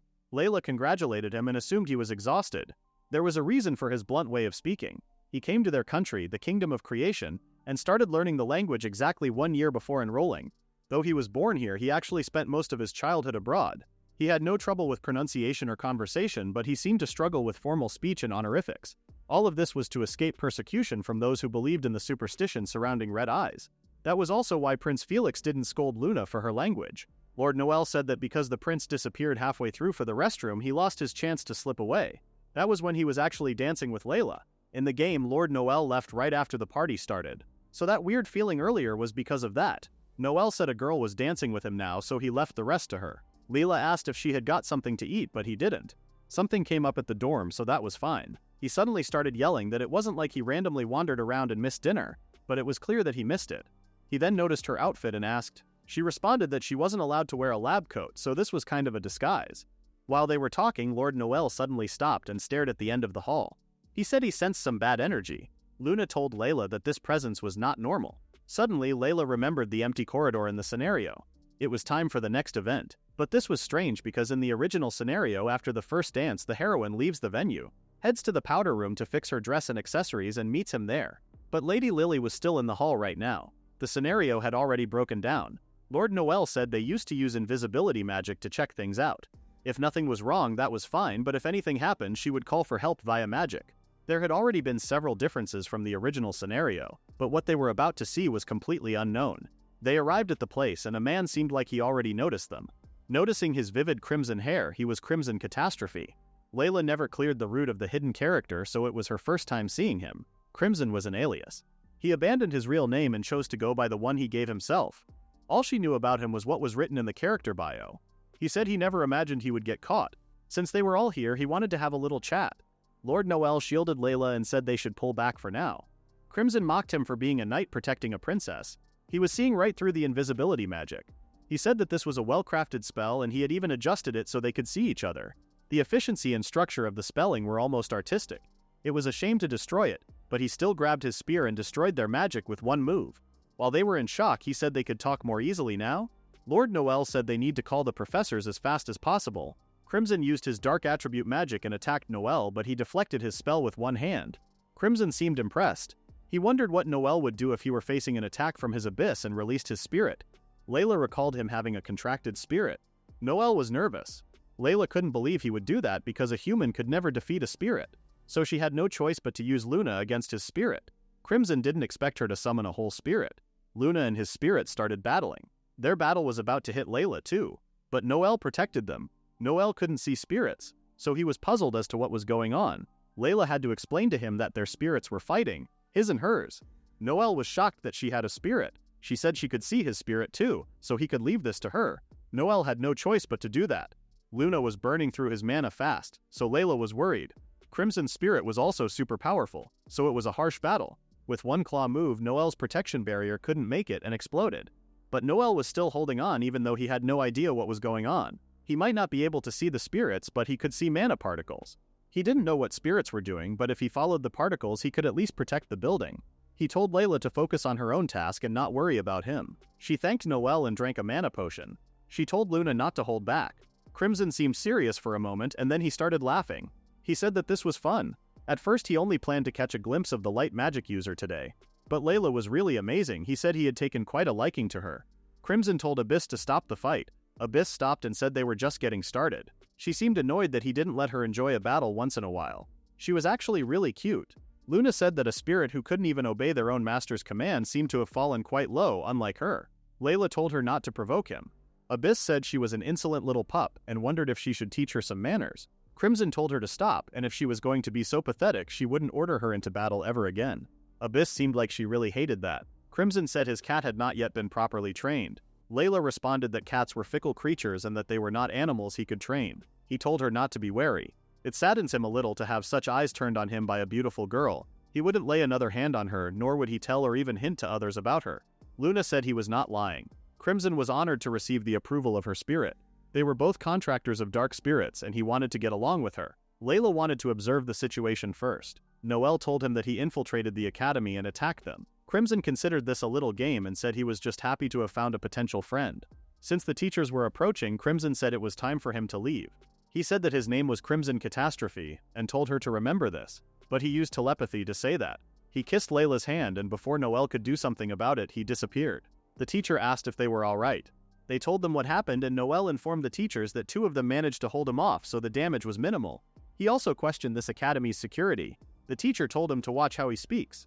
The other teacher said they would investigate this area now and asked Layla to patrol the grounds. Luna said he would try to follow his tracks as well. Noel wanted to accompany her. While they were walking, Noel said he had never seen a spirit before. She said that her spirit said that if you're a skilled magic user of the same element, you could see the form of other spirits and hear their voices. Now that she thought about it, she heard Abyss's voice too.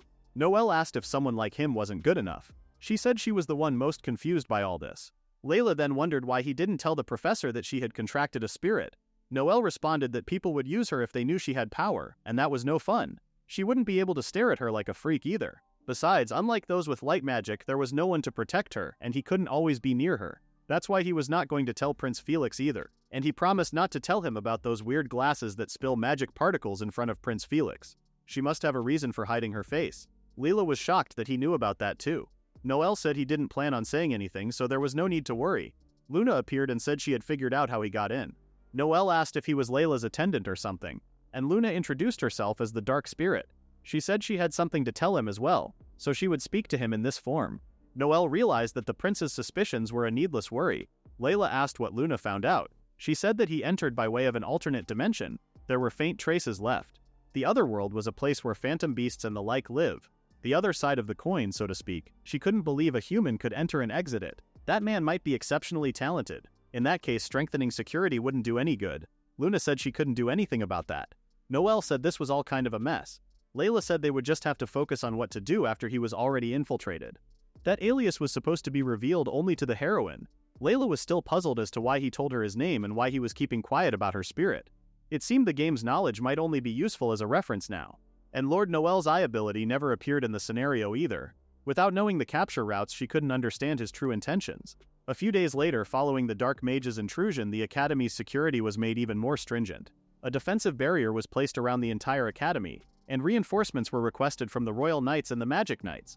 Prince Felix's work coordinating with the Night Orders for Lady Lily's protection had increased yet again. He heard the disturbing news from Noel that he may be using the other world to get in, but if the one with light magic was the target, then they couldn't just leave this alone. He was thinking about that issue while also studying with Lily. She said she didn't know which meaning of the grammar here was correct, so he showed her. He would have preferred to avoid being alone with Lady Lily. Midterm exams were coming up soon and she wasn't confident, so she asked him to help her study. He said that was fine, but in that case they should all get together, but Lila only wanted to study with Felix, alone. Prince Felix wondered how it came to this. His heart was heavy, but as the crown prince he must not let it show on his face. When he enrolled in this academy, his father, His Majesty the King, gave him one order: win over the one who possesses light magic. The balance among their kingdom's mages began to waver with the appearance of light magic. Certainly, if they could draw her into the royal faction and take control, they could avoid needless conflict. Even though this close proximity was unwelcome to him, the girl in question had been overusing her magic and had, as expected, ended up being targeted. Honestly, he just wished she would just keep a low profile. He hasn't been able to visit Spirit Lake recently either. The feelings that Lady Lily had for him were the same as those he held for the Moon Goddess. He knew that if that affection had been directed at someone else, he wondered if this situation would have turned out differently. He overheard Lord Harold and Lord Noel studying together at the back. It was so peaceful over there. He was using his charm-enhanced magic to hear what they were talking about. He thought it was cruel to ask Noel about Harold's problem, who understands things intuitively, and suddenly, he heard another familiar voice. It was Layla, sitting with Harold and Noel. She was carrying so many specialized books. In addition to her infirmary duties, it seemed she was also being made to run errands for medical officer Vivienne. She heard her asking for a moment with Harold. She showed him the trick in the question and started explaining it to them. He noticed that she stepped in because she couldn't bear to watch. They seemed like they figured out after she helped them and thanked her. The other students approached Layla and asked her to teach them as well. The applied problems were too complicated for them. Layla was about to refuse, but Noel told the girls to use the open seats. They thanked her. Layla decided to cast a soundproofing spell so they wouldn't bother anyone. After that, Prince Felix couldn't hear anything. Layla was just tutoring them, but she looked like she was having so much fun. The everyday sight of students helping each other study before an exam. Just seeing her there, the one who usually works with such a grown-up expression, seemed strange. He wondered if that was how she really was, at her own age. Thinking about it again, he didn't know why she was working at this age. He wondered what would happen if Layla had enrolled in the academy as a student, and what would happen if he were free. He dozed off thinking about possibilities and dreams about Layla when Lady Lily asked what was wrong. He said it was nothing and continued studying. When Layla finished her whole page, he stood up. Even though he knew that speaking up now would only ruin the atmosphere, he still did it. This was excruciating. He said she had made a lot of progress, so she could handle the rest without him. Lily was shocked that he was leaving. He said he just remembered he had some duties to attend to. That was a light. He just didn't want to be in this place. When he was leaving the library, he made eye contact with Layla and they greeted each other. He asked if the study session was on a break. He said she was just getting some materials and apologized if they were being too loud. He said it was fine, but Layla noticed that he was upset about something. She asked if he was studying with Lady Lily as well. She happened to see him when she was looking for a seat earlier. He said he was. He wasn't very good at teaching, but it was her wish. Layla said they seemed so close and it was so youthful that it made her envious. Prince Felix asked if that was how it looked to her. Layla realized what she said and apologized. She said she didn't know anything about the two of them. Layla was unusually sensitive to the feelings of others. Luna said so as well, so it must be true. Prince said that was a mean thing to say. He was also feeling envious of how much fun they were all having. He was heading back to the royal castle now, so he said goodbye. Layla stopped him and said that if he ever feels tired he could come rest in the infirmary anytime. Prince Felix seemed relieved. Back at the castle, Prince Felix was wondering what the hell he was doing. Liam Felix's personnel came after they told him that Prince Felix was here. He said he didn't expect him to be back here today. He looked pretty beat too. Prince said a lot had happened. Liam figured he was a little down in the dumps. Prince Felix didn't notice that he looked depressed. Liam asked what happened and told him not to tell him he broke his heart. No way could happen to the prince. But seeing his reaction, he regretted saying those words. He said he was kind, and he was here if he wanted to talk. Prince said it wasn't like that. Liam suggested eating for now. Prince Felix was too overwhelmed with official duties, school life, Lady Lily and her protection, his first love, the goddess, and Layla. His mind was in chaos, but everyone was always the same. All he could do was fulfill his duties day by day with these complicated feelings. In the next scene, Abyss was reminding Crimson that his order was to create a foothold to win over Lily Joelm. Crimson said he could just go again, and he simply got carried away and had fun that time. Abyss knew that this was the first time she had ever seen him laugh like that. It seemed Crimson's lord was not satisfied with just them. It would be easier for them if they could just push everything onto the wielder of light magic. Abyss said even though it was an order, he didn't seem very motivated, and she was so loyal. Crimson said it was because he happened to learn the truth and he just didn't have high expectations for the power of light magic. Personally, he was interested in the fact that she was a spirit contractor, but the two who sensed his intrusion and rushed over were odd. The one famous in these parts, Noelle of the red eyes, and the girl with the glasses.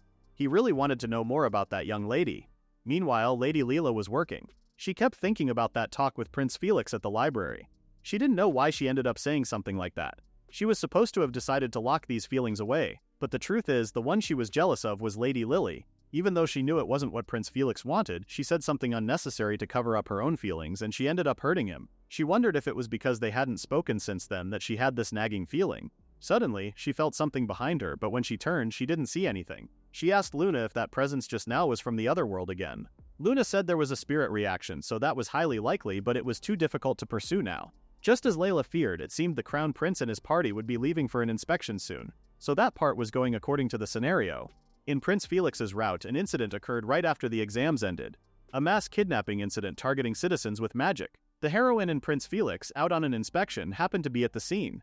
The culprits were corrupt nobles trying to raise a rebellion against the royal family.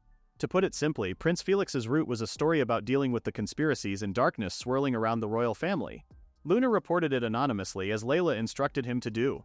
What worried Layla was that if this was happening in reality, it would affect the future of this country. She decided to patrol the area too. Luna asked if she was going to fight. If she had to, she would. If she could stop it now, there was a chance nothing would happen in the future. And she had never seen the names of those corrupt nobles in this reality. The incident might not even have happened in the first place. But the direwolves that attacked during the gathering training kind of proved her wrong. If it was all just needless worry, then they were fine. She told Theodore that she was going out to buy medicinal herbs and asked him to take care of any visitors. Above all, she couldn't just pretend not to see innocent people's lives being threatened. While walking, a man approached her, but she said she was in a hurry and literally ran away from him.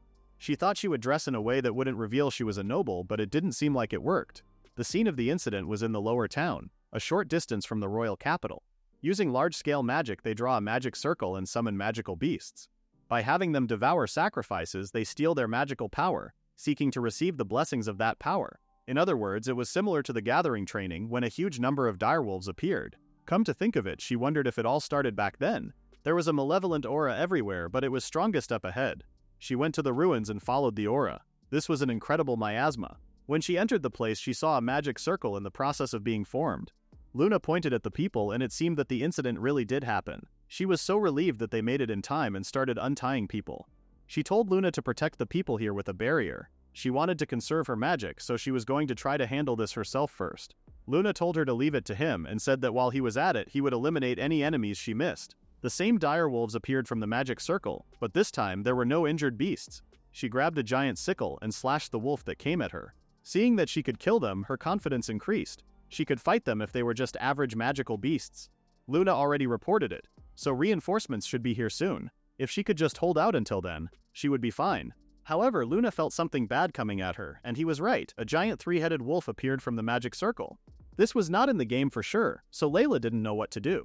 She dodged its attack at the last second and asked Luna how she was supposed to fight a Cerberus. Luna wanted to take over, but she told him to stay as he was and keep protecting them. She didn't know if her barrier could block that fire attack. If she could seize control of the enemy's flames with her fire magic, she could manage that, but fire magic was her least favorite magic. While she was running away, more direwolves kept getting summoned. She had to attack somehow. She heard someone saying he would help, and was so happy that a knight came to help. The knight killed the monster with his slashes and amazed Layla. He said that he never expected to find her struggling here all by herself. The knight who saved her was Lord Harold. Layla was shocked because she didn't know why he was here and what this magic was. Harold couldn't help but comment that her battle was worth admiring. He would have liked to observe more, but he couldn't very well say that with a foe this big. Even though he was slashed in half, he started regenerating. There was no end to this. It was a bit dirty, but he suggested ganging up on it. He said he would get in the beast's line of sight and told Layla to get behind it. Lord Harold had a fire-type magic. She thought that combining his extraordinary physical abilities with magic would create tremendous power, but she had never thought that he could change the properties of fire into lightning. He really amazed Layla.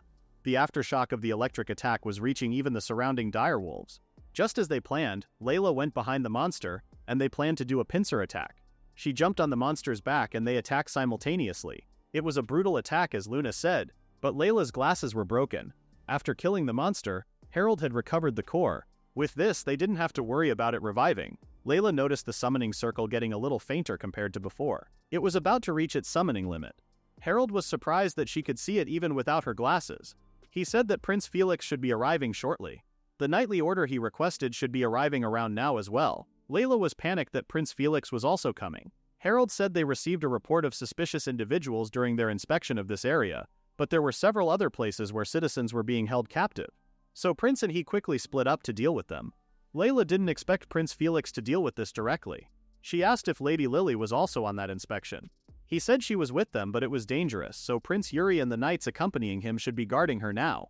In the scenario, the prince was the one protecting Lady Lily. She thought it might be changed because she reported it.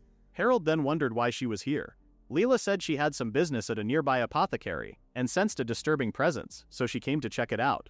Thanks to her, it seemed there were no casualties. Harold thanked her for her cooperation. The last wolves appeared, and Harold got ready to attack them. Layla didn't expect new ones to come. However, a fire started, and the monsters froze. The air was as cold as a blizzard. Recognizing this azure flame, Harold said their turn was over. Prince Felix arrived. He asked if he should just burn this summoning circle too and be done with it. Prince's magic was a cold flame that defies the laws of physics. The magical beasts were being burned to ashes the moment they were created. It was totally overpowered, just as she thought. Harold told Prince that the victims were in the back. A protective barrier was up until just a moment ago, so everyone was safe. They counted on knights to protect the victims. Layla noticed that she hadn't seen Luna. It was a little awkward to face Felix in this situation, but Lord Harold didn't seem to doubt that she was here, so she comforted herself that it would be fine. Just in that moment, Luna handed her glasses to her. However, Prince Felix saw her face before she could put it on.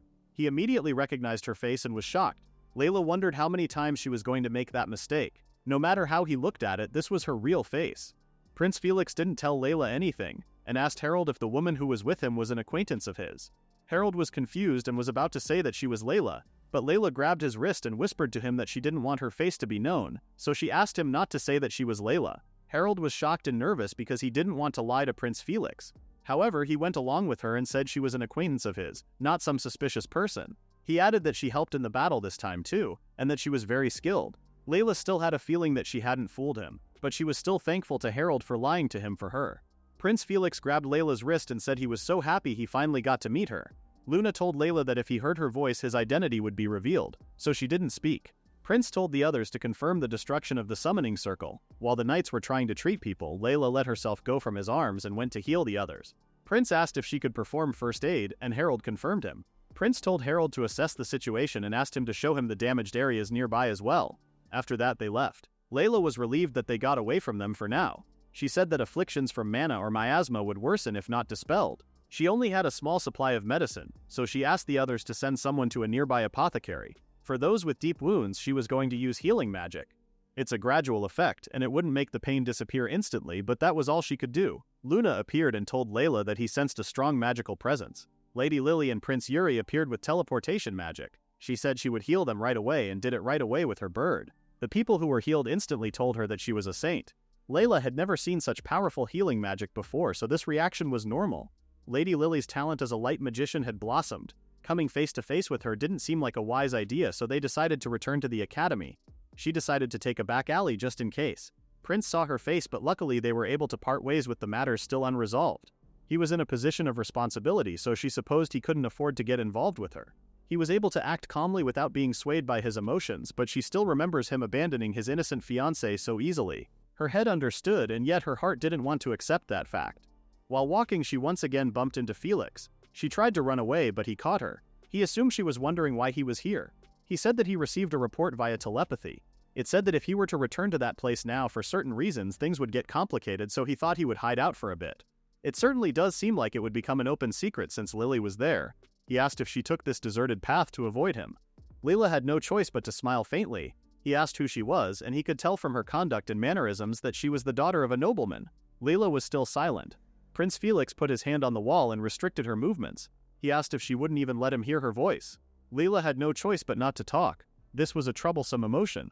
It was like the strength was draining from the hand he was touching. However, she did not expect him to say that he would kiss her if she didn't say anything within 10 seconds. Layla was shocked. As he touched her face and started approaching her, her body was frozen there. He touched her lips and counted down to 0. She had to use physical enhancement magic to force her way out of this. However, she accidentally bit his finger. She was shocked and didn't know what to do. Prince said just one handkerchief would fix this. Because she tried to use magic, she used too much force and bit him. As a lady, doing something so gruesome was unthinkable. Prince Felix apologized to her and said he didn't actually mean to do it. She was so stubborn that he felt like teasing her a little.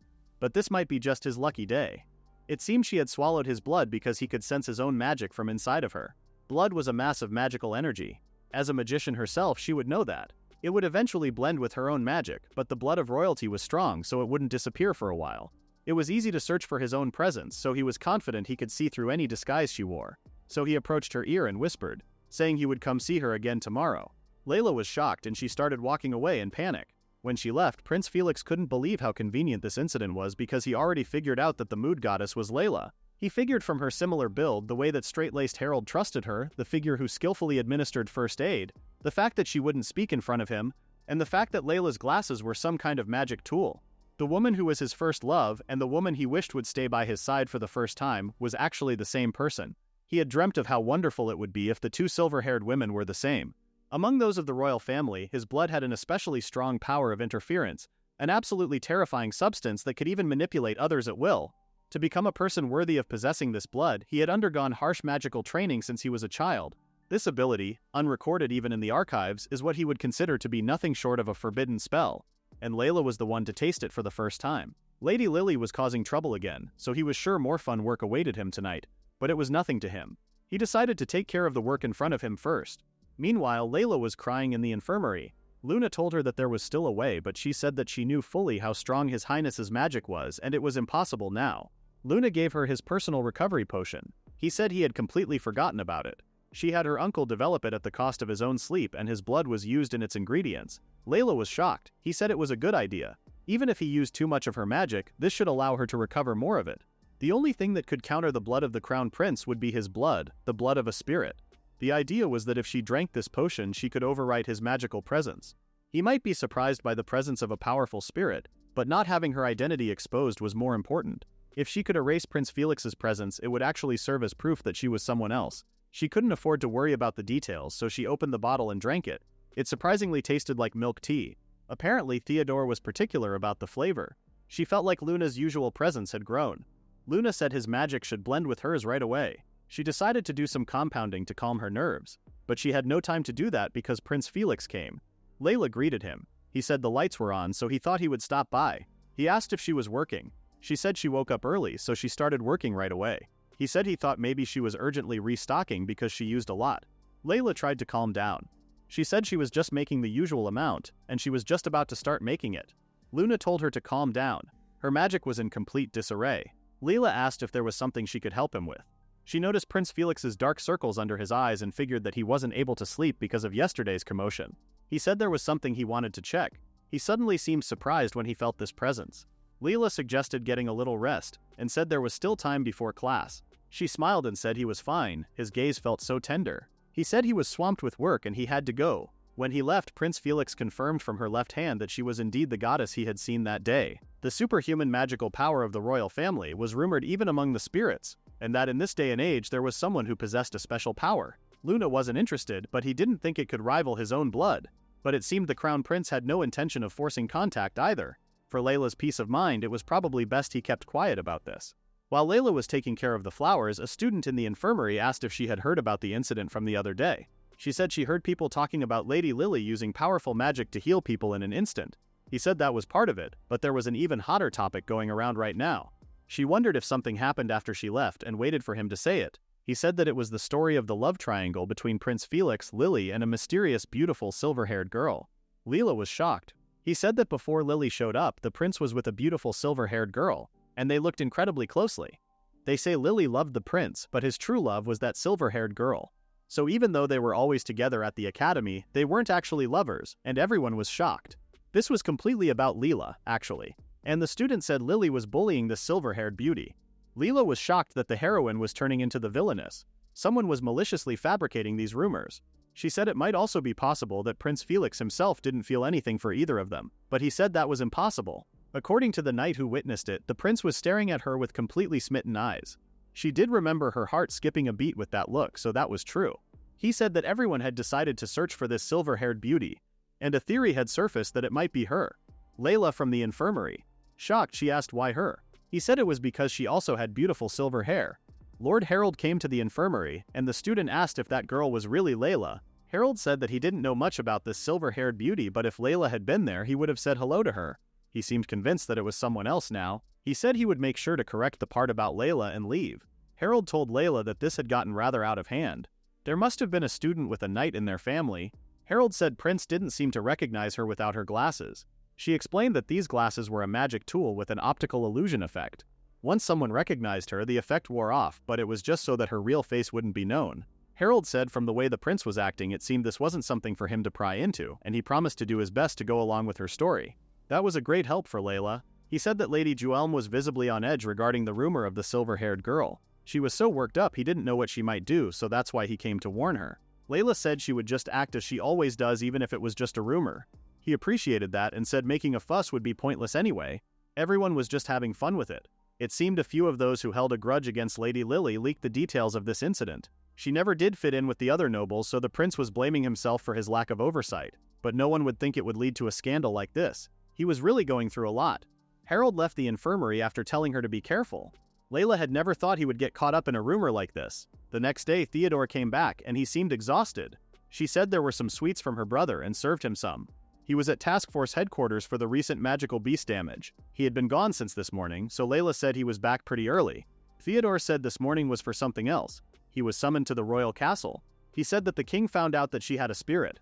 Layla did not expect that to happen. He said that she helped out during the incident the other day while she was out shopping, and apparently someone caught a glimpse of her commanding Lady Luna when Luna handed her the glasses. There must have been someone with the dark attribute among the knights, but Layla was still puzzled as to how they knew it was her. He said that there was a knight who had seen her in high society. The royal knights were mostly composed of nobles after all, and many of them were skilled in magic.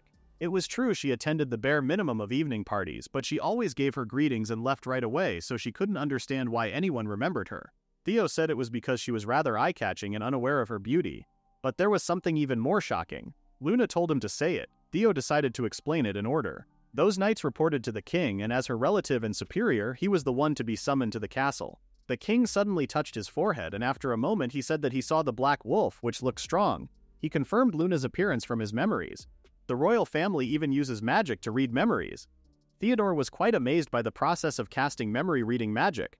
The king was kind enough to instruct him on various points. He said that after reading more of his memories, he asked if he had heard the news about House Vivienne becoming a marquisate. He said his brother is to be ennobled. The king said Lady Layla's own excellent grades, her proven combat ability, the thorough education of a lady instilled in her from a young age, a rare spirit contracted, and she was the same age as the crown's age. He said she would be perfect as Felix's fiancée. What Layla wanted last had just happened. Theodore said he must have taken quite a liking to her. He even issued a gag order about Lady Luna. It seemed the king did not wish to welcome Lady Lily, whom he considered insufficiently educated, into the royal family. That said, her light magic cannot be ignored, so for now it seemed to be just idle talk between them. He apparently had no plans to move forward before graduation so she could rest easily. Becoming a marquis's daughter due to her father's achievements was something she couldn't change. If the engagement was after graduation, she was not sure if it would be okay. Layla told her uncle that this was impossible.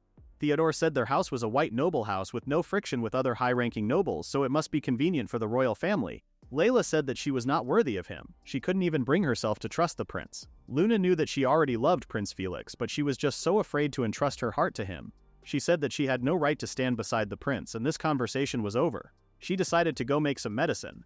Theodore said she was thinking of creating a new antidote for mind interference magic using moonflower gerb. Layla said this was harder to counteract than poison. Theodore explained that when mind-based magic was cast, something like a temporary layer of magical power clings to the nervous system. That layer forcibly twists the mind. Eventually, once the mind is completely corroded, the magic dissipates and it becomes like a normal mental illness.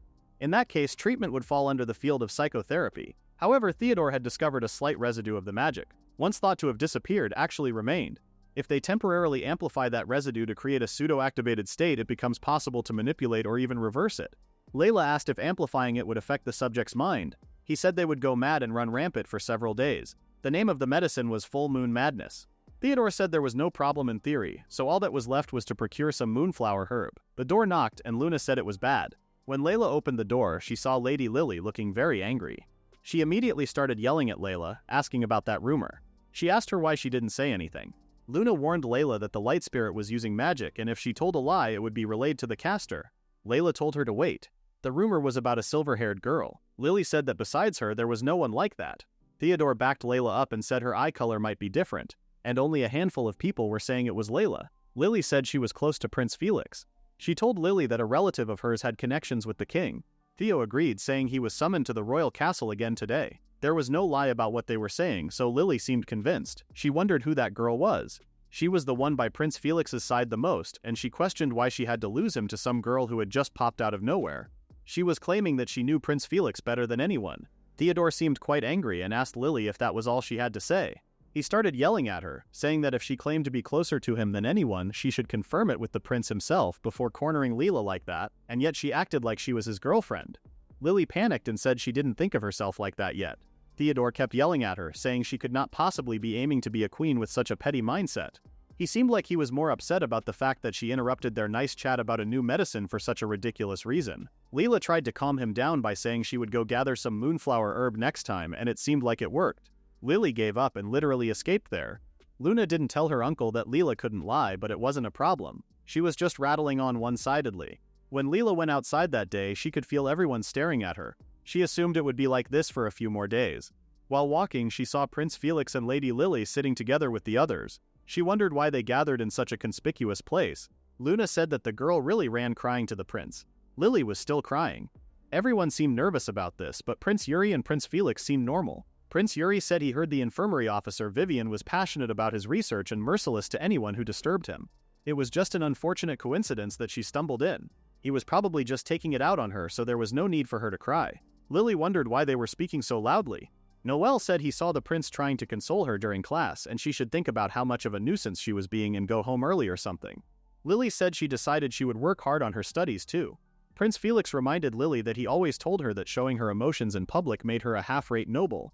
She needs to learn to wear a mask so others can't take advantage of her. She could cry all she wanted in her heart and asked her to hold it in for a little while until she was alone. Lily said she felt like she was being rejected even though she was trying her best.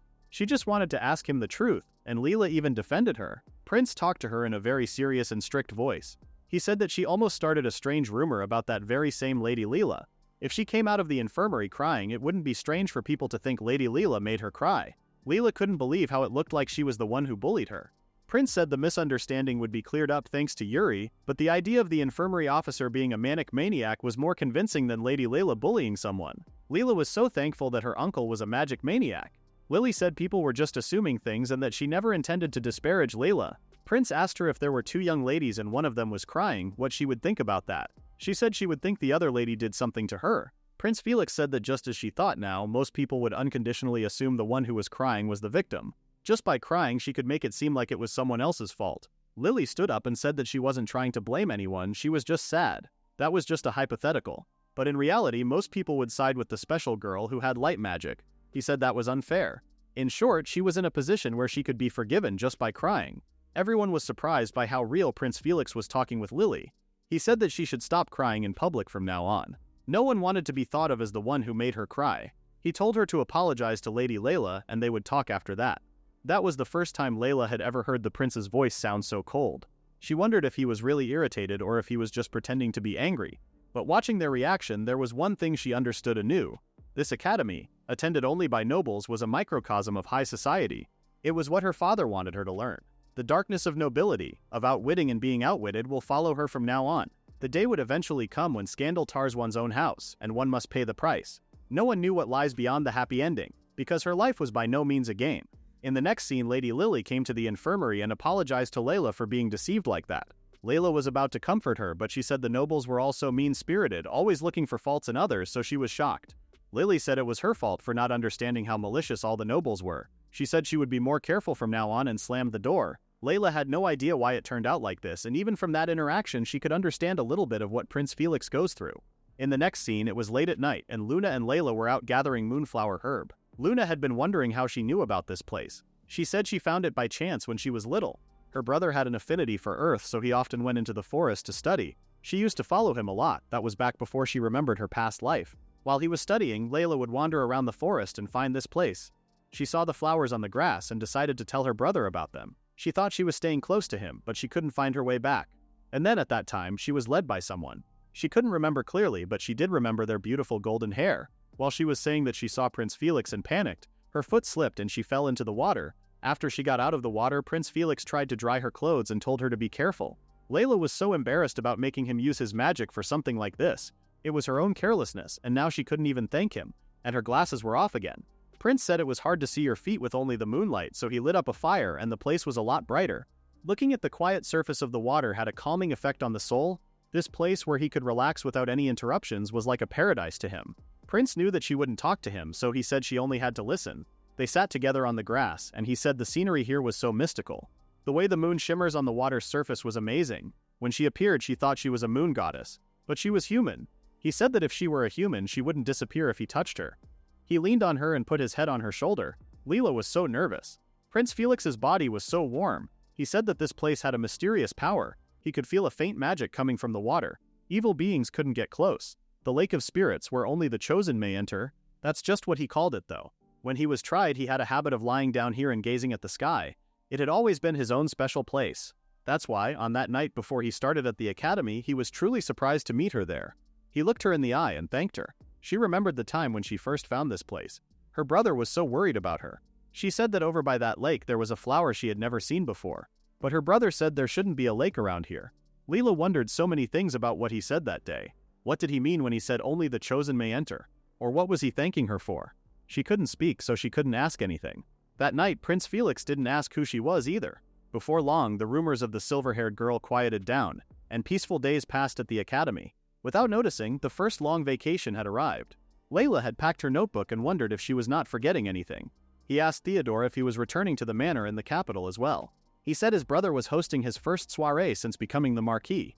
He received a frankly insane number of letters telling him to attend just this once, so he couldn't very well ignore them. Layla didn't like soirees either, but as the Marquis's daughter, she had to make an appearance. Theodore didn't think he needed to make a name for himself. Luna found the system of nobles a pain.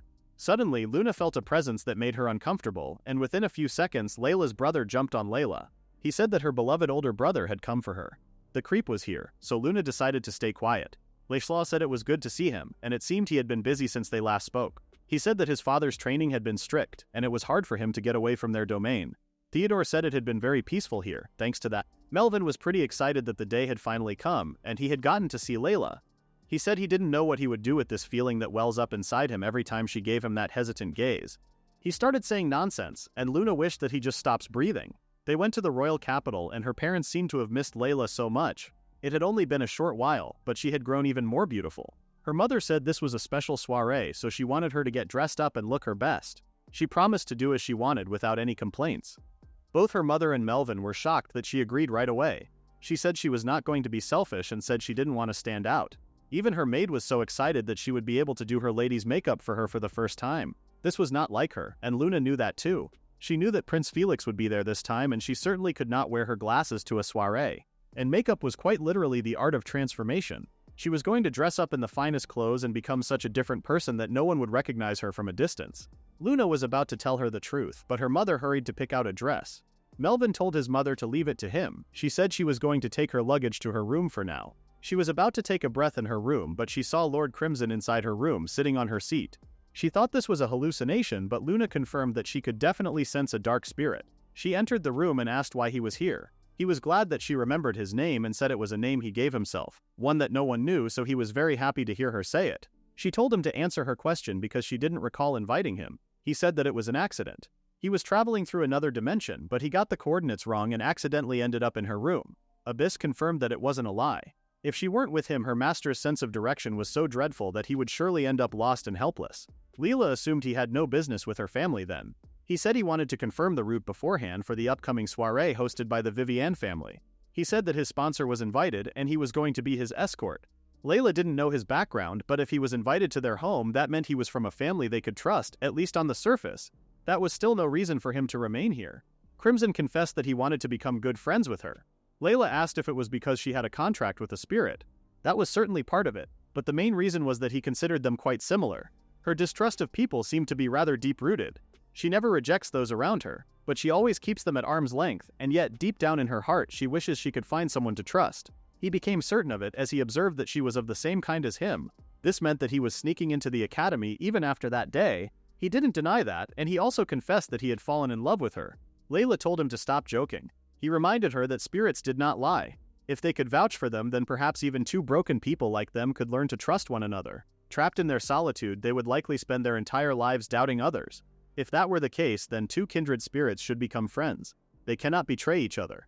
Luna found him foolish, but he might be right. From Layla's experience in her past life, she knew that friendship wasn't something she could create just by saying let's be friends. She could understand his words all too well. Crimson said he also finds himself thinking the contradictory thought that he wouldn't mind if she were the one to betray him. That was how much he was drawn to her. He had never felt like this before.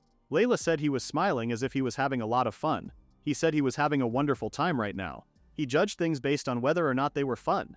Luna called him a warped man this time. Abyss asked if she had also formed a contract because she was drawn to this lady's warped soul, just as Abyss was.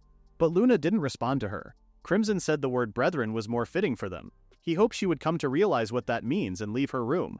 In the next scene, Layla used a medical-grade aroma with a sleep-inducting effect because even though she was tired, she didn't think she would be able to sleep after all those words Crimson said. She was still thinking about that word he said to her. She knew nothing of his upbringing or his goals, but she thought that if their pain was similar, their past might be similar too. When she fell asleep, Luna noticed that she was delirious in her sleep. She was apologizing to her past self over and over again. In Layla's previous life, she was an only child in an ordinary family, just a completely normal girl. One day, she bought chocolate for her father. A boy in her class approached her and asked if she had a moment. They went to a quiet place to talk, and the boy said she was good at singing, which surprised him. He had been thinking about her ever since she sang in class. He asked her out.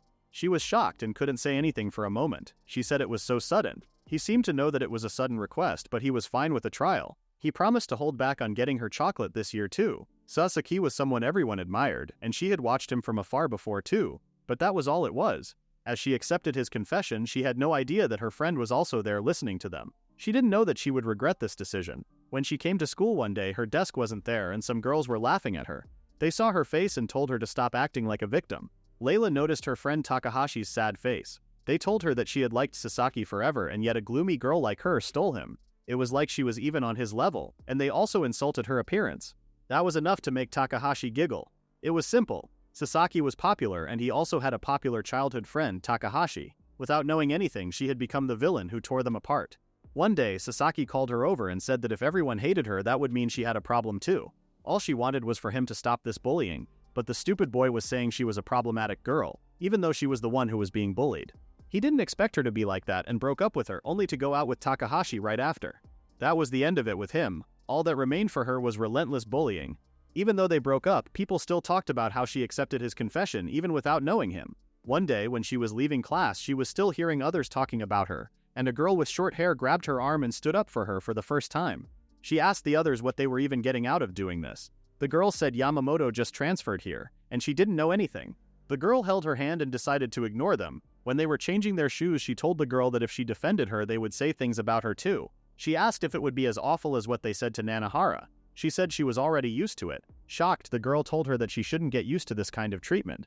This was wrong, and she asked if she should tell a teacher. She told her that it would just get worse. Nanahara told her that if she stayed with her she would get isolated too, so it was better if she didn't talk to her anymore. She smiled at her very kindly and told her that being friends with people like that wouldn't do any good anyway. If that were the case, she would rather be with Nanahara. Her words touched somewhere in her heart and she started crying her eyes out. The girl hugged her to comfort her, then thanked her for this. She didn't try to comfort her, nor did she confront those girls. She stayed by her side. She couldn't even describe how much that saved her. She didn't have parents and she was staying with relatives now. But they treat her like a burden, and she could see that. She didn't want to become like that. And Nanahara was not as miserable as before. She told Yamamoto that she was amazing. She hoped that these days would continue until graduation. As long as she had her, she could surely get through high school. That's what she had started to think, until one day her best friend died in the storage room. They said it looked like a suffocation death, possibly a homicide. She was shocked because Yamamoto wasn't being bullied, and no one should go that far. She couldn't believe what she heard, so she went to class to see her sitting in her seat just like always, but there was no one there. The bully girls in the class seemed panicked, and she overheard them discussing something with each other. One of them asked the other if she didn't make holes in the bag. The girl defended herself by saying it was they who wanted to scare her a little, because everyone said she was acting all goody and annoying. They said they didn't think she would actually die. Hearing that, she couldn't breathe just imagining her friend being killed by those trash people. She started blaming herself for everything. After that, the police investigation treated it as a murder case. She heard the identified suspect was taken away, leaving those girls behind. They all watched Yamamoto suffer right there, and they were still calmly coming to school now. She wished that it would be her instead of Yamamoto. One day she took out a razor and tried to kill herself, but the school nurse saw her and stopped her. She told the nurse that her suicide note was in her bag, and she wrote all the names of the people who killed Yamamoto. Because she stayed with her, Yamamoto was killed. She thought her death would cause a commotion and they could actually punish those girls who killed her best friend. The nurse looked at the paper and told her that if she died, everything would end. She told her not to kill herself, the one who was precious to her. From that day on, she started attending school through the infirmary. The nurse Sakuragawa was a kind woman. She was a straightforward teacher and even helped her study since she couldn't attend classes. She didn't want to waste the life she saved, but the fact that only she was alive sometimes clawed at her heart like an attack. Even in those moments, her teacher stayed by her side. One day, she told her that she wanted to become an elementary teacher like her. Just like her friend, she wanted to be a person who could save others. Trusting people was difficult, but just staying beside someone might still save their heart, just like she learned from those two. And years passed and she finally became a school nurse. Just like back then, except on days off, she spent her time in the infirmary, still not used to herself in a white coat, going through trial and error. Every time she noticed something, she realized something was still missing. Studying never ended for her. Even she had a hobby by then. She was playing that game. An otaku friend recommended to her an otome game called Mirror Spirit Summoner. She gave in and started playing it, but the treatment of the villainess type girl was way too harsh. She didn't like how they wrapped it up like a good story with overcoming her death and never forgetting her sacrifice. On days off, she often went out with friends. Both her work and personal life were fulfilling. One day, she received an invitation to meet with people from high school. She wanted to confirm that the past was truly the past and thought this gathering might serve as a turning point. When she went there, the girls said she had become so beautiful and that they were too scared to defend her when she was being bullied. Now that she had faced many students, she could truly think that from the bottom of her heart. But when they asked if she had a boyfriend, she was shocked because that was an insensitive question. To them, it was something trivial. A tall boy appeared behind her asking if she was single right now. It was Sasaki. Apparently, he had a girlfriend named Miria, and even though she was being supportive, he kept cheating on her. The girls started talking about how poor Miria's situation was, so she felt uncomfortable and excused herself. When they asked the reason, she said her boyfriend was coming to pick her up, so she was fine.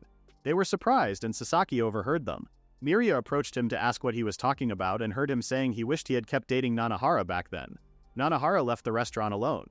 There was no way she had a lover. Even though she thought she had come to terms with it, her distrust of people never healed. Even during her student days, whenever things felt like they might turn romantic with a man, she ran away. In the end, she haven't changed at all since back then. Even so, she wanted to live like those two. So she decided not to choose death for herself anymore. She was planning to play that game when she got home and even try the hidden character route this time. But again, she felt like she would end up going down Felix's route again. While she was thinking about that, someone approached her from behind and pushed her down the stairs. Before she fell, she saw Miria telling her to die. She was jealous of Sasaki for liking her. While dying, she regretted not saying harsher things, but it would have been better if this had happened sooner, just like how the bullying stopped that day. If she had died before her friend, nothing would have happened. She was still thinking about her dear friend Yamamoto. The time she spent with her was too short. She couldn't even call her by her name. She was sorry for meeting her, she was sorry for not being able to get revenge on them, and she was sorry for dying without accomplishing anything. And then, she never woke up again, as Nanahara Ray, a spirit's consciousness was connected to its contractor. When Luna received a name from Layla, a faint consciousness flowed into her. It was warm, like sunlight, painful, as if the body were being torn apart. It was a distorted emotion mixed with anger. To her master, this name holds a special meaning. One day Layla told Luna that she wanted her to help her with tonight's banquet so she wouldn't have to face Felix. She was okay with that if what she wanted was really this. When she left her room, her father introduced her to Gerald Sanchester of the Duckle House. Duke Sanchester greeted Layla and said it was an honor to meet her. Seeing his scar, Layla was a bit suspicious, and the one beside him was actually Crimson. She was shocked to see him there. He introduced himself as Brian Sanchester. He said he was adopted as an heir from a distant branch, and this was his first public appearance tonight. Layla froze there because he was not just someone from a trustworthy house, but the next head of the Sanchester Duckle House. Crimson said he didn't expect such a beautiful young lady and that her beauty was dazzling. He would be delighted if she would grant him the honor of a dance tonight. Luna whispered to Layla that this artificial politeness was definitely Crimson. Apis was also there, saying his outward manners were those of a gentleman thanks to her education. Layla's father expected Layla to greet them in the same manner. She politely greeted them and said it was a pleasure to meet them for the first time. Luna bragged about her master being more refined even though she didn't show her agitation. Apis said her master was still just a child, unlike her master. Luna counterattacked her for being immature for saying things to her master. Apis was shocked and angry, so Crimson stepped on her to shut his mouth. Duke asked Crimson what the matter was, and he said there was some kind of black insect. Layla's father asked what this was about as she and Crimson left the room. Crimson said their house and hers would jointly carry out a charitable project at an orphanage. As nobles, they were to fulfill their social responsibility by providing financial support and education. He mentioned that Brian was his noble name. Layla responded that she simply meant he was far too elusive, and if he intended to greet her, there was no need to intrude from another realm like before. He agreed with her about that. He thought Lady Layla could manage this transferring via another realm thing as well. He said if she deepened her bond with her spirit and improved her magical proficiency, she could make it eventually. Epis explained that when the bond between the master and the spirit was strong, the supply of magic was faster and more efficient. She could activate powerful magic or even leap into another realm. To put it simply, the master was like an add-on to him. He really had a sharp tongue. Crimson said ordinary humans cannot enter another realm, so it was a privilege exclusive to them, contractors. He said it would be wonderful if someday the two of them could travel through another realm together, but Layla did not agree. Epis said there were some exceptions. There were places where the boundary between this world and the other realm was vague. If someone had a connection to spirits, there were spaces they could enter without doing anything special. Layla didn't know that such places existed. Epis started making fun of Luna for not explaining it to her master. He accused Luna of neglecting her duty. Luna told him that her master had much to learn, and she merely waited for the right time so as not to burden her unnecessarily. Crimson couldn't tell whether they got along or not. Layla suddenly realized that one of those places might be the lake, but if that was the case, she questioned why the prince was also there. While she was dozing off, Crimson asked if something came to her mind. She said it was nothing and decided not to ask him about it. Somehow, she wanted to keep that place a secret from others. Today was Prince Felix's first time attending a Vivienne house banquet. Since Lady Lily Joram was also attending as a guest, he ended up gathering around her as usual. He told Liam to guard Lady Lily today as well, just in case. He was hoping that Layla would arrive as soon as possible. And just as he was thinking about her, she appeared from the stairs. She was wearing a beautiful strapless dress. Lady Lily was shocked by her beauty. It was Prince Felix's first time seeing her in a dress. She looked truly like a moon goddess.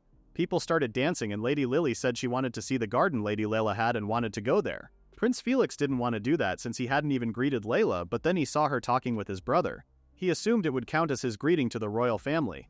Even after that, he tried approaching her many times, but he couldn't. Eventually, he realized that she was definitely avoiding him. Since Layla still believed her identity hadn't been discovered, he expected she wouldn't meet him easily. But he started to suspect that someone was assisting her in tracking his movements. Honestly, that earnest effort was incredibly adorable. If he didn't give her some freedom, he believed she might grow wary, so he decided to go along with her plan and stay away from her. He believed they had become close enough to call each other friends. Even so, she continued to keep a certain distance. He knew that it wouldn't be easy, but to open her heart, time would likely be needed. He had no intention of letting her go. He was thinking about Layla so much that he didn't notice Lady Lily's frowning face. She said he had been distracted the whole time they danced. His brother Yuri saved him from that trouble by asking her to dance this time. Layla looked too beautiful today that he couldn't help but be distracted. Even so, that young man called Brian, who became the heir of the Sanchester ducal house, made him really uncomfortable because he didn't like that he danced the first dance with Layla. Even after Layla finished greeting others, he continued to stay by her side. Somehow, he noticed that Layla also seemed to trust him. Crimson was asking her to grant him a second dance, but she said her brother's gaze was becoming quite intense, so she must decline. Even Felix was driven away by his brother before, so he wasn't surprised. While he was thinking, Crimson approached him and introduced himself as Brain Sanchester. Apparently, he noticed his gaze and it was unbearably irritating. Crimson then used telepathy to tell him that he had been staring at Lady Layla the entire time and asked if he thought he wouldn't notice. Felix didn't expect him to go so far as to use telepathy. He said he had been thinking he would speak with him eventually, but inside he responded to him that this had nothing to do with him. Crimson responded, saying it had everything to do with him because Lady Layla was someone special to him. Someone unrelated like him should not interfere, and he didn't have that right. Prince responded that one did not need qualifications to worry about a friend and that he had no reason to be warned off by him. But Crimson said that being friends with Layla was impossible. Prince Felix seemed irritated and asked why he was so certain of that. Crimson claimed that he couldn't possibly understand everything about Lady Layla. The only one who could truly understand her was himself, and not him. No matter how much he loved her, he could not accept her despair and embraced it. Felix was shocked. He started to wonder how many reasons lay behind the tears Layla shed back then. Even if he couldn't understand her, he still wanted to stay by her side. This time he talked loudly and asked if only those who fully understood each other should be allowed to remain together. Crimson seemed shocked for a moment and found this question unpleasant, but Felix felt the same. The day after the banquet, Layla was having a great meal. The reason for that was that she was finally relaxed. Her brother said he spoke with Lord Yuri yesterday, and he praised his magic and knowledge level. When they heard that, the surrounding nobles kept recommending things to him. His father wondered what they recommended. He said he asked if he could take on the role of escort for Lady Lily, who was staying in the royal capital. Layla thought she was completely removed from the route targets already, so she wanted to believe that this was just a coincidence. Her father said he had only just received a new noble title recently. Since the king already knew about this, he thought about acting before receiving an official order. It might be better to at least show the Vivienne family's royalty formally. It was fortunate that Lord Felix was sympathetic. He arranged things so that he would only need to accompany them once to preserve their reputation. Her brother then gave the list of nobles who recommended him for the assignment. He had also identified nobles who likely share the same intentions. His father figured they were just trying to benefit from their house. Her brother said many of them were old acquaintances, and they must be seeking stronger ties with the royal family through them. Come to think of it, she noticed that she hadn't told them about that matter. She asked her brother how the development of Madness of the Full Moon was going. Her brother was so happy that she was interested in his work and said he was just about to test different formulation patterns. Her father asked him if he was doing suspicious research again. He said it would be a revolutionary medicine once it was completed. Layla realized that even her brother would eventually get involved with Lady Lily. On the day of the royal capital tour, she decided to stay quietly at home. At school, Lady Lily came and commented on how good the weather was. Lily agreed with her, but Lord Noel could notice that her eyes looked dead. Her brother Mervyn noticed that Brian Sanchester was following Lily around during the banquet. Even if he used charity work as an excuse, he might visit their house again, and yet he left her behind. That's why he decided to bring her as an escort. Luna felt like this brother was the one inviting trouble. Layla wasn't supposed to be on the royal capital sightseeing trip with everyone, so this was different from the original scenario. She wasn't sure if she made the right choice. Lady Lily said she was glad Layla came too. Prince Felix was also there, and he mentioned how they couldn't talk properly at the banquet. She responded that this was unfortunate. Layla had a lot of experience with Lily. Lily was a straightforward girl at heart, and even if there were some issues before, she hoped that they could enjoy today. Melvin greeted Lily. Lily said she was jealous of Layla because she had such a wonderful older brother. She then wondered why he was holding hands with Layla. He said it was because she was his little sister. Lily was confused by his reply. He insisted that he was protecting her from bad men approaching her. Lily seemed okay with that idea now. Prince Felix stated that it was well known that Lord Melvin cherished his sister, and it was good that they were getting along. Melvin seemed emotional, and said he was the only one who spoke to him and his sister like that. Luna knew that people would be disturbed and end it there normally. Lord Nowain wanted to end this chit-chat and move on already. They started walking around the castle, and Lady Lily seemed amazed. Melvin mentioned that the royal capital tour was mostly famous sightseeing spots. To prevent holders of light magic from being taken by other countries, they aimed to make them feel attached to their nation. Layla asked if they really needed to be here. He responded that Lily seemed satisfied as long as Lord Felix was with her. Lord Noel approached Layla and said the escort role felt meaningless. Even if they possessed light attributes, they were originally commoners. Because of class differences and social pressure, only those with influence in the academy were chosen. Lord Harold added that it was easier for them to connect with those already tied to them. Lord Harold's family was a prestigious count family serving the royal family. Lord Noel's family apparently had unique trade routes connecting many magicians, so there was a reason only men were gathered for that proposal. But in the end, they ended up completely isolated from the academy. Tea parties, salons, if she had handled social life properly, the prince wouldn't have suffered so much. Because she lacked awareness and kept refusing, she only earned hostility from the noble girls. Layla recalled Lily saying nobles had rotten hearts. Lord Noel thought about her being overprotected. That woman should have learned the hard way first. There was such a thing as shock therapy after all. In the game, Layla was the one who played that role. In the game, incidents like the practical exams happened repeatedly. Having a rival noble girl nearby allowed the heroine to learn proper noble behavior, so she started to think that this was her fault. Lord Felix was shouldering everything alone and getting exhausted too. This was also her fault. Yuri said he understood Lord Noel's frustration. Harold said he must not say such things carelessly. Being overly strict would also burden Lord Felix. Yuri said Harold was right. His Grace already had too much administrative work. Lord Noel said if that woman couldn't adapt, then they were just a symbolic group. But distancing themselves now would cause trouble socially, so he didn't care about that anymore. Melvin noticed that everyone was so young yet so troubled. Luna suddenly sensed something strange, like a previous monster. But there was no urgency. It was likely just a magic circle being formed. There was also a faint, strange presence elsewhere. If it were the same as before, Leela thought about investigating quietly and destroying the circle. Since Lady Lily was here, they should handle it carefully and inform everything after calming things down. However, Lady Lily had a different idea. She suddenly alarmed everyone by telling them that her spirit was telling her that there was a sinister presence nearby. Layla realized that she was not the only one who had a spirit. Felix told Harold to contact the knights to tell them the schedule was cancelled. Lady Lily suddenly started walking towards a light and disappeared. It was a teleportation magic, and everyone was confused as to why she didn't tell them where she was going. Layla told Felix to excuse her and said she needed to use transmission magic. She asked him to bend down a little. Layla put her forehead on Felix's forehead, and this made Melvin pretty uncomfortable. She told Felix that the location she just mentioned was likely where Lady Lily sensed the anomaly. She turned to Melvin and told him that there were small anomalies in other places too. Those might be unnecessary trips though, so she leaves it to Prince Felix. Prince Felix told Yuri to request personnel from the Royal Knights and Noel to investigate the area with the researchers. He asked Harold to come with him. Before he left, he thanked Layla. Layla wished them good luck. She then turned to Melvin and guided him. She said it might be a magical beast, so he must be careful. What they saw was 3 unknown men. Luna sensed abnormal magic power from them. Before they could attack them, Melvin used his magic to capture them. This was the anomaly. Melvin said it was nothing special. Layla didn't know that her brother had gotten so much stronger. Melvin's earth attribute allowed him to control even plants. The reason he used plant magic was that he wanted to show beautiful flowers to Leela. Luna didn't expect him to have good magic. Leela looked carefully at those tied-up men, and one of them regained consciousness. Forcibly, magic was injected all at once. So they lost consciousness because they couldn't handle the massive magic. Melvin's absorption ability was perfect for this. Leela apologized for her brother for not holding back. The man asked where he was and why he was dressed like this. Leela asked if he already had magic power. He said he was a fisherman, and he remembered being hit from behind on his way back from the harbor. After that, he didn't remember anything. This was not the first time civilians were controlled by magic. She comforted him that the knights would arrive soon. Melvin noticed the other 2 were also regaining consciousness. Suddenly, Leela sensed something, but Melvin felt it first, so he was able to defend himself. He told whoever attacked him that attacking from behind was cowardly. Luna alarmed Leela that an attack was coming from above. Leela protected herself with her magic and saw the man who was attacking her. She had seen him in the noble registry. The man had a wind attribute magic. Since he couldn't harm Layla, he tried to run away. Melvin left this one to Layla and she caught the man. The man was shocked by the flower holding him. She asked what his purpose was, but he didn't respond and attacked her again.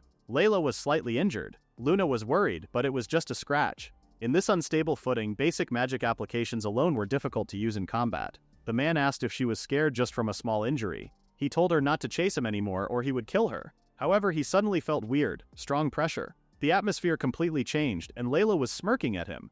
He was shocked and terrified. He lost his balance and fell. Melvin was surprised that he forced a girl like Layla to use dark magic. He was skilled at making her do that. The man yelled at her to stay back and called her a witch. Layla smiled and welcomed him to Wonderland. She said he was going to tell her everything about this incident. Wonderland was a magic that distorted the target's sense of distance, weight, balance, and perception. If the opponent couldn't move properly, they wouldn't be a threat. It was refined as a last resort technique for escaping magical beasts during gathering work. Melvin wondered what he should do. Dealing with a panicking opponent was troublesome. The man was still terrified, and he used all his magic to stop this pressure, but it was pointless. Melvin easily dodged his attack, but he couldn't predict that it would also be aimed at Layla.